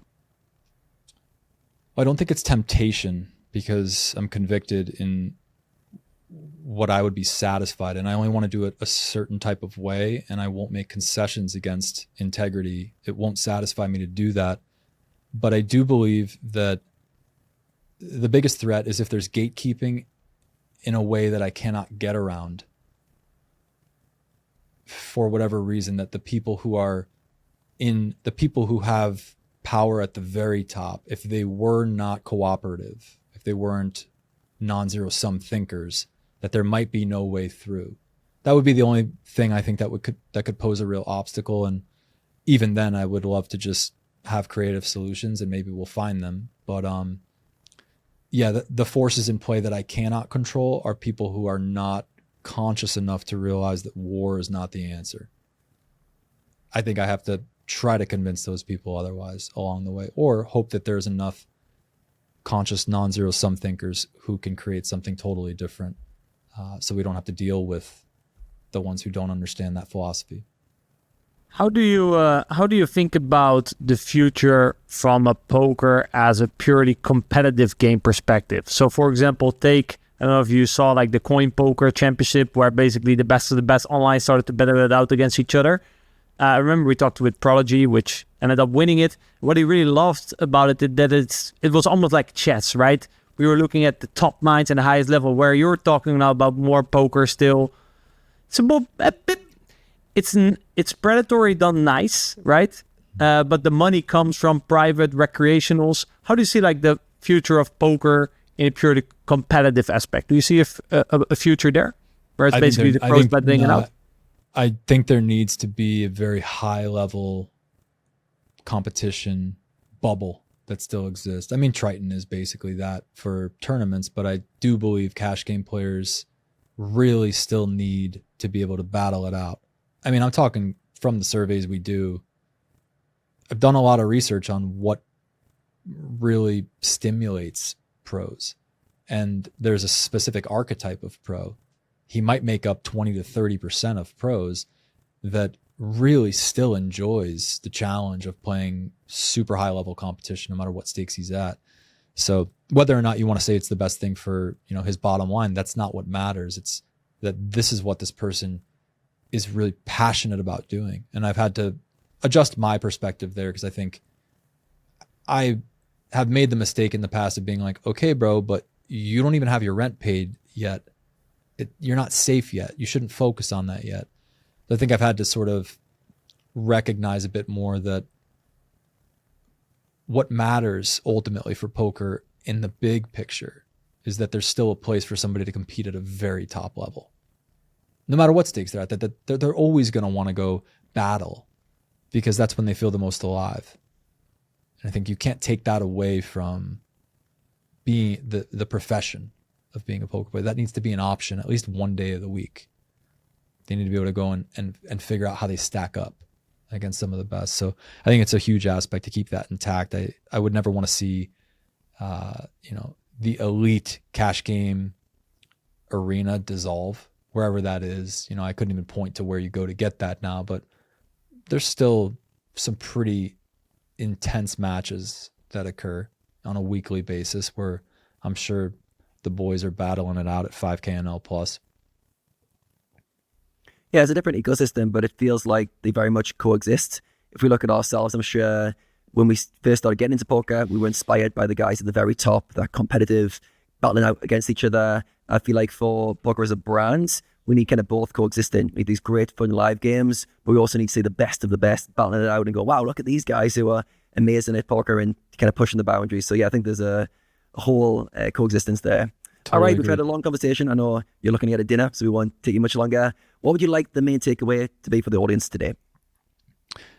That there is a path to fair access if you're a pro, and that it's a decision at this point that you can make. It doesn't have to be a situation where you feel helpless anymore if you're looking for what the next level up is. I guess what I'll leave you guys with is that the first Access virtual event is May 31st. That's where we're opening the doors to the new app network. That is also the direct entry point to get on a path to gain eligibility for the Stax live games. It's all connected. So Access is the way in. Follow our socials. Nick Howard Poker will get you there. If you followed the old Poker Dominion accounts, Poker Detox, it's rebranded into Stax Pro, and it will be folded into Axis. So you'll basically just start seeing Stax and Axis. Everything Poker Dominion related in terms of our Pro division is becoming Stax Axis. So GGPD, it's been fun, but we're moving on to bigger and better things. And May 31st is the way in to the new network. It's going to be a 50-player cap. It's going to be KYC verification. We need to make sure that you have references. A lot of the MDA content that we're giving away, in fact, everything that used to be CFP up through 2024, $100,000 worth of MDA content used to be locked behind private contract, the same stuff that Matt Marinelli used. You will get that for free upon being verified for the Axis network. It's just the beginning of something that we're building alongside the players from the agency side at this point. Our model no longer relies on selling that training material, so it's the first offer we wanted to make to the community as part of this big launch. So May 31st, you'll see us on socials. You can register there. You get verified. You're in. I want to thank you guys for putting me on. I probably have never been on a 3-hour podcast that I enjoyed, but you're always prepared with questions and you're deep thinkers, and I can tell that you have a really core philosophy that aligns with mine. So I just want to acknowledge that and thank you for taking the time to prepare. Thank you so much for your time today and sharing your vision with us. It's been very eye-opening versus horse. I'm sure the audience is also going to walk away with a lot of things to reflect on and think about going forward. So we appreciate you spending the last 3 hours with us. Thank you, guys. Thank you, Nick, for coming on the pod and for trying to solve the poker ecosystem. Adam, any main takeaways? Yeah, well, Nick's been trying to solve hard problems for a long time. I remember his first project, which we talked about at the start of the conversation, turned like 20 losing players into winning players. That's not a project many people want to take on, but he was very confident in his ability to teach frameworks and ways of thinking. I found it very interesting when we talked about what stops players being able to progress further. What's kind of that bottleneck where players get stuck, they can't move further. And it came down to these kind of stories you tell yourself. Your inability to either remember or to protect yourself, where you can't get to the truth, as he called it, or the ability to solve problems because your mind is getting in the way, and how we kind of navigate that. And then we went into kind of how high performers kind of go past that, how they operate on a different level. And we talked about Matt Marinelli in particular, how he works on first principles and going back to what is the truth, what's the core principles that apply here. And he really hammered home about if you want to be a high performer, one of the main things is agency, high agency. There's actually an article I read on this recently by a guy called George Mack called High Agency. Type on Google. It's about a 30-minute read, but it's really deep on agency itself if you want to understand and how it applies to you. But yeah, really interesting how he was talking about how it allows you to solve more complex problems when it's a bit more nuanced. You don't actually know. So he came from a background of teaching people strategies with MDMA, but then MDA, not MDMA. But obviously players have to use their discretion on how to apply to certain situations, against certain opponent types. And it's not as easy as just copy and paste to the strategy. So the best players, as we're talking about, have this high agency to be able to try to solve the problem as it comes up. What's happening here? How do I get past this? And they don't get knocked back easily. So keep progressing with that. So yeah, I feel like that's a skill I hadn't thought about as much until he mentioned it as one of the key drivers. So I definitely want to circle back around that to myself. Another thing I found very interesting was his own personal journey and the work he did in between Detox and Stax, when he mentioned he wanted to do his own healing, and he went to the integrated family systems approach of really understand himself and the things that triggered him, looking at his own responses, how he's reacting. And then he looked at like what a kind of secure version of him would do. I think that was his wording. What would the secure version of me do? And then he created a framework to move from this reactive version to this more secure version and how that would look like. And I really feel like a lot of mindset work, regardless of what angle you come in it from, ends up here. It ends up with triggers, responses, and how you can change those responses. So he mentioned something called resourcing, which I would often call reframing, where you come up with a mental way of looking at a situation differently. So for example, if you're always getting annoyed by 2 outers, it's often because your mind has created a story of, I'm unlucky. Why is this happening to me? So we need to create a counterbalancing thought pattern to override that, to get you back to this kind of middle baseline.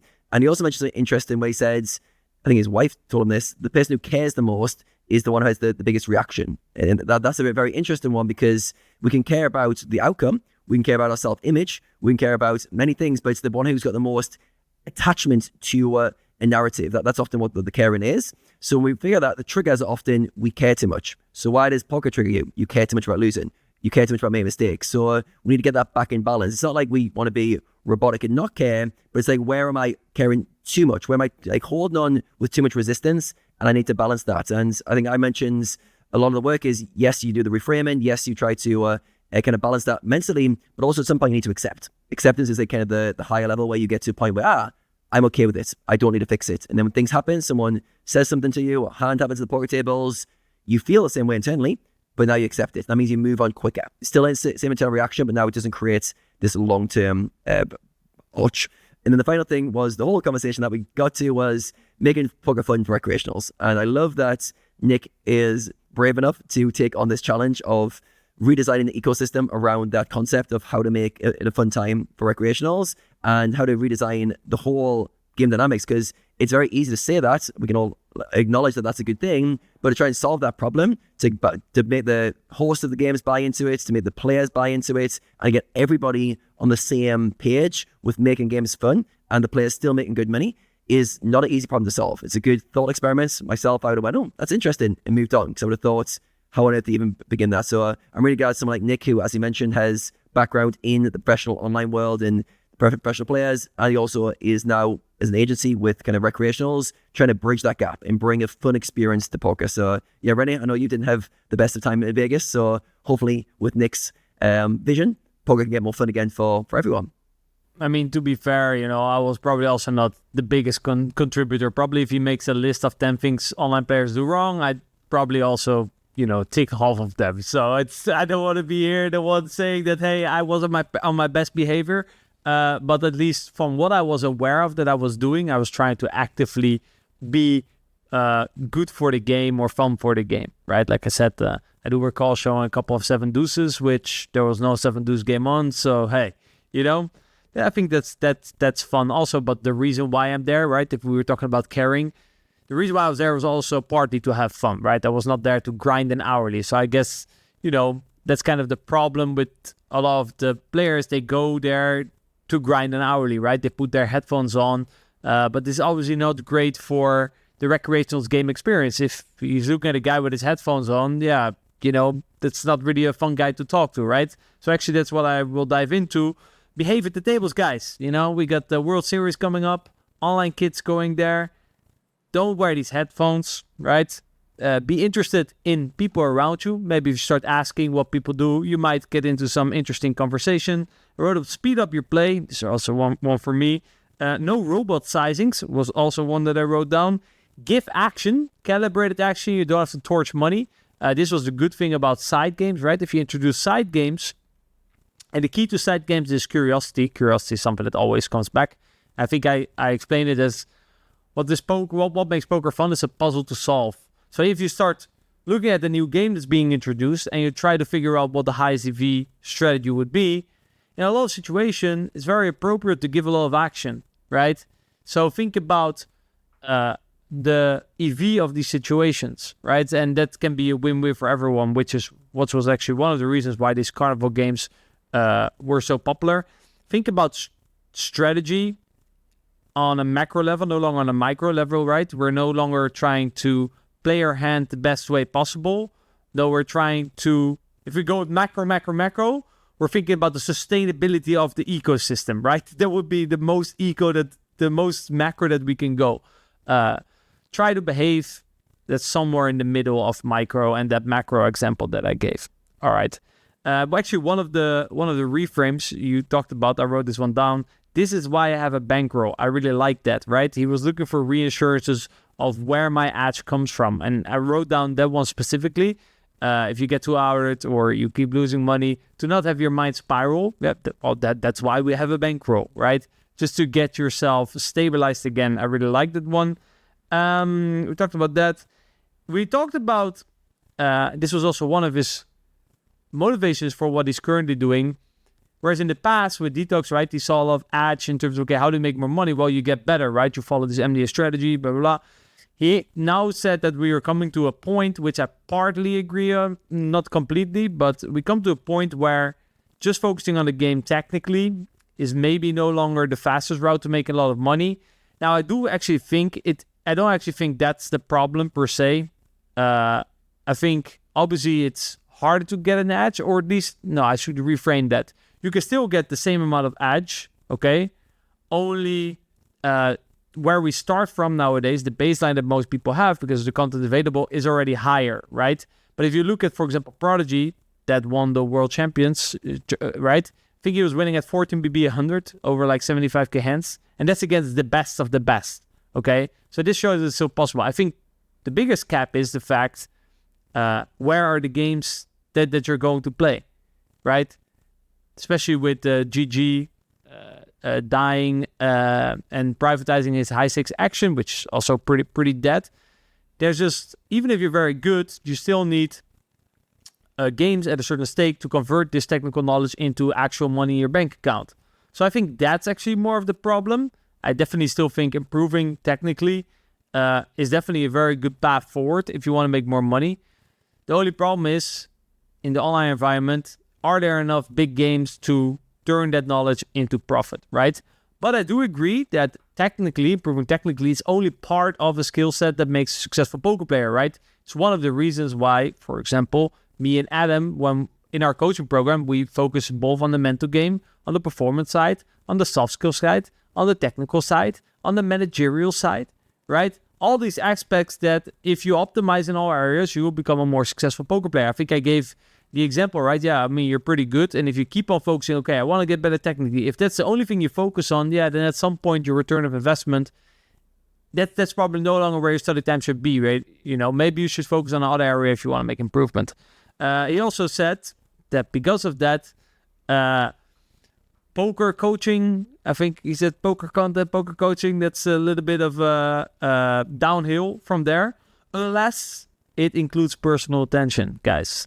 So if you want to work with me and Adam and have us help you make more progress in your poker career, in the mechanics of poker, where we teach principle first, right, which what set Martinelli apart, where we teach all aspects you need to know in order to become a more successful poker player, not just only the technical side, and where you get personal attention, which was one of the biggest criteria, guess what? We are your guys, okay? mechanicsopoker.com, go check it out. I want to thank you guys. If you made it all the way to the end of this podcast, leave a like, subscribe to the channel. I want to thank our sponsors, Coinpoker, GTO Wizard. Go check them out, and I will see you guys in the next episode.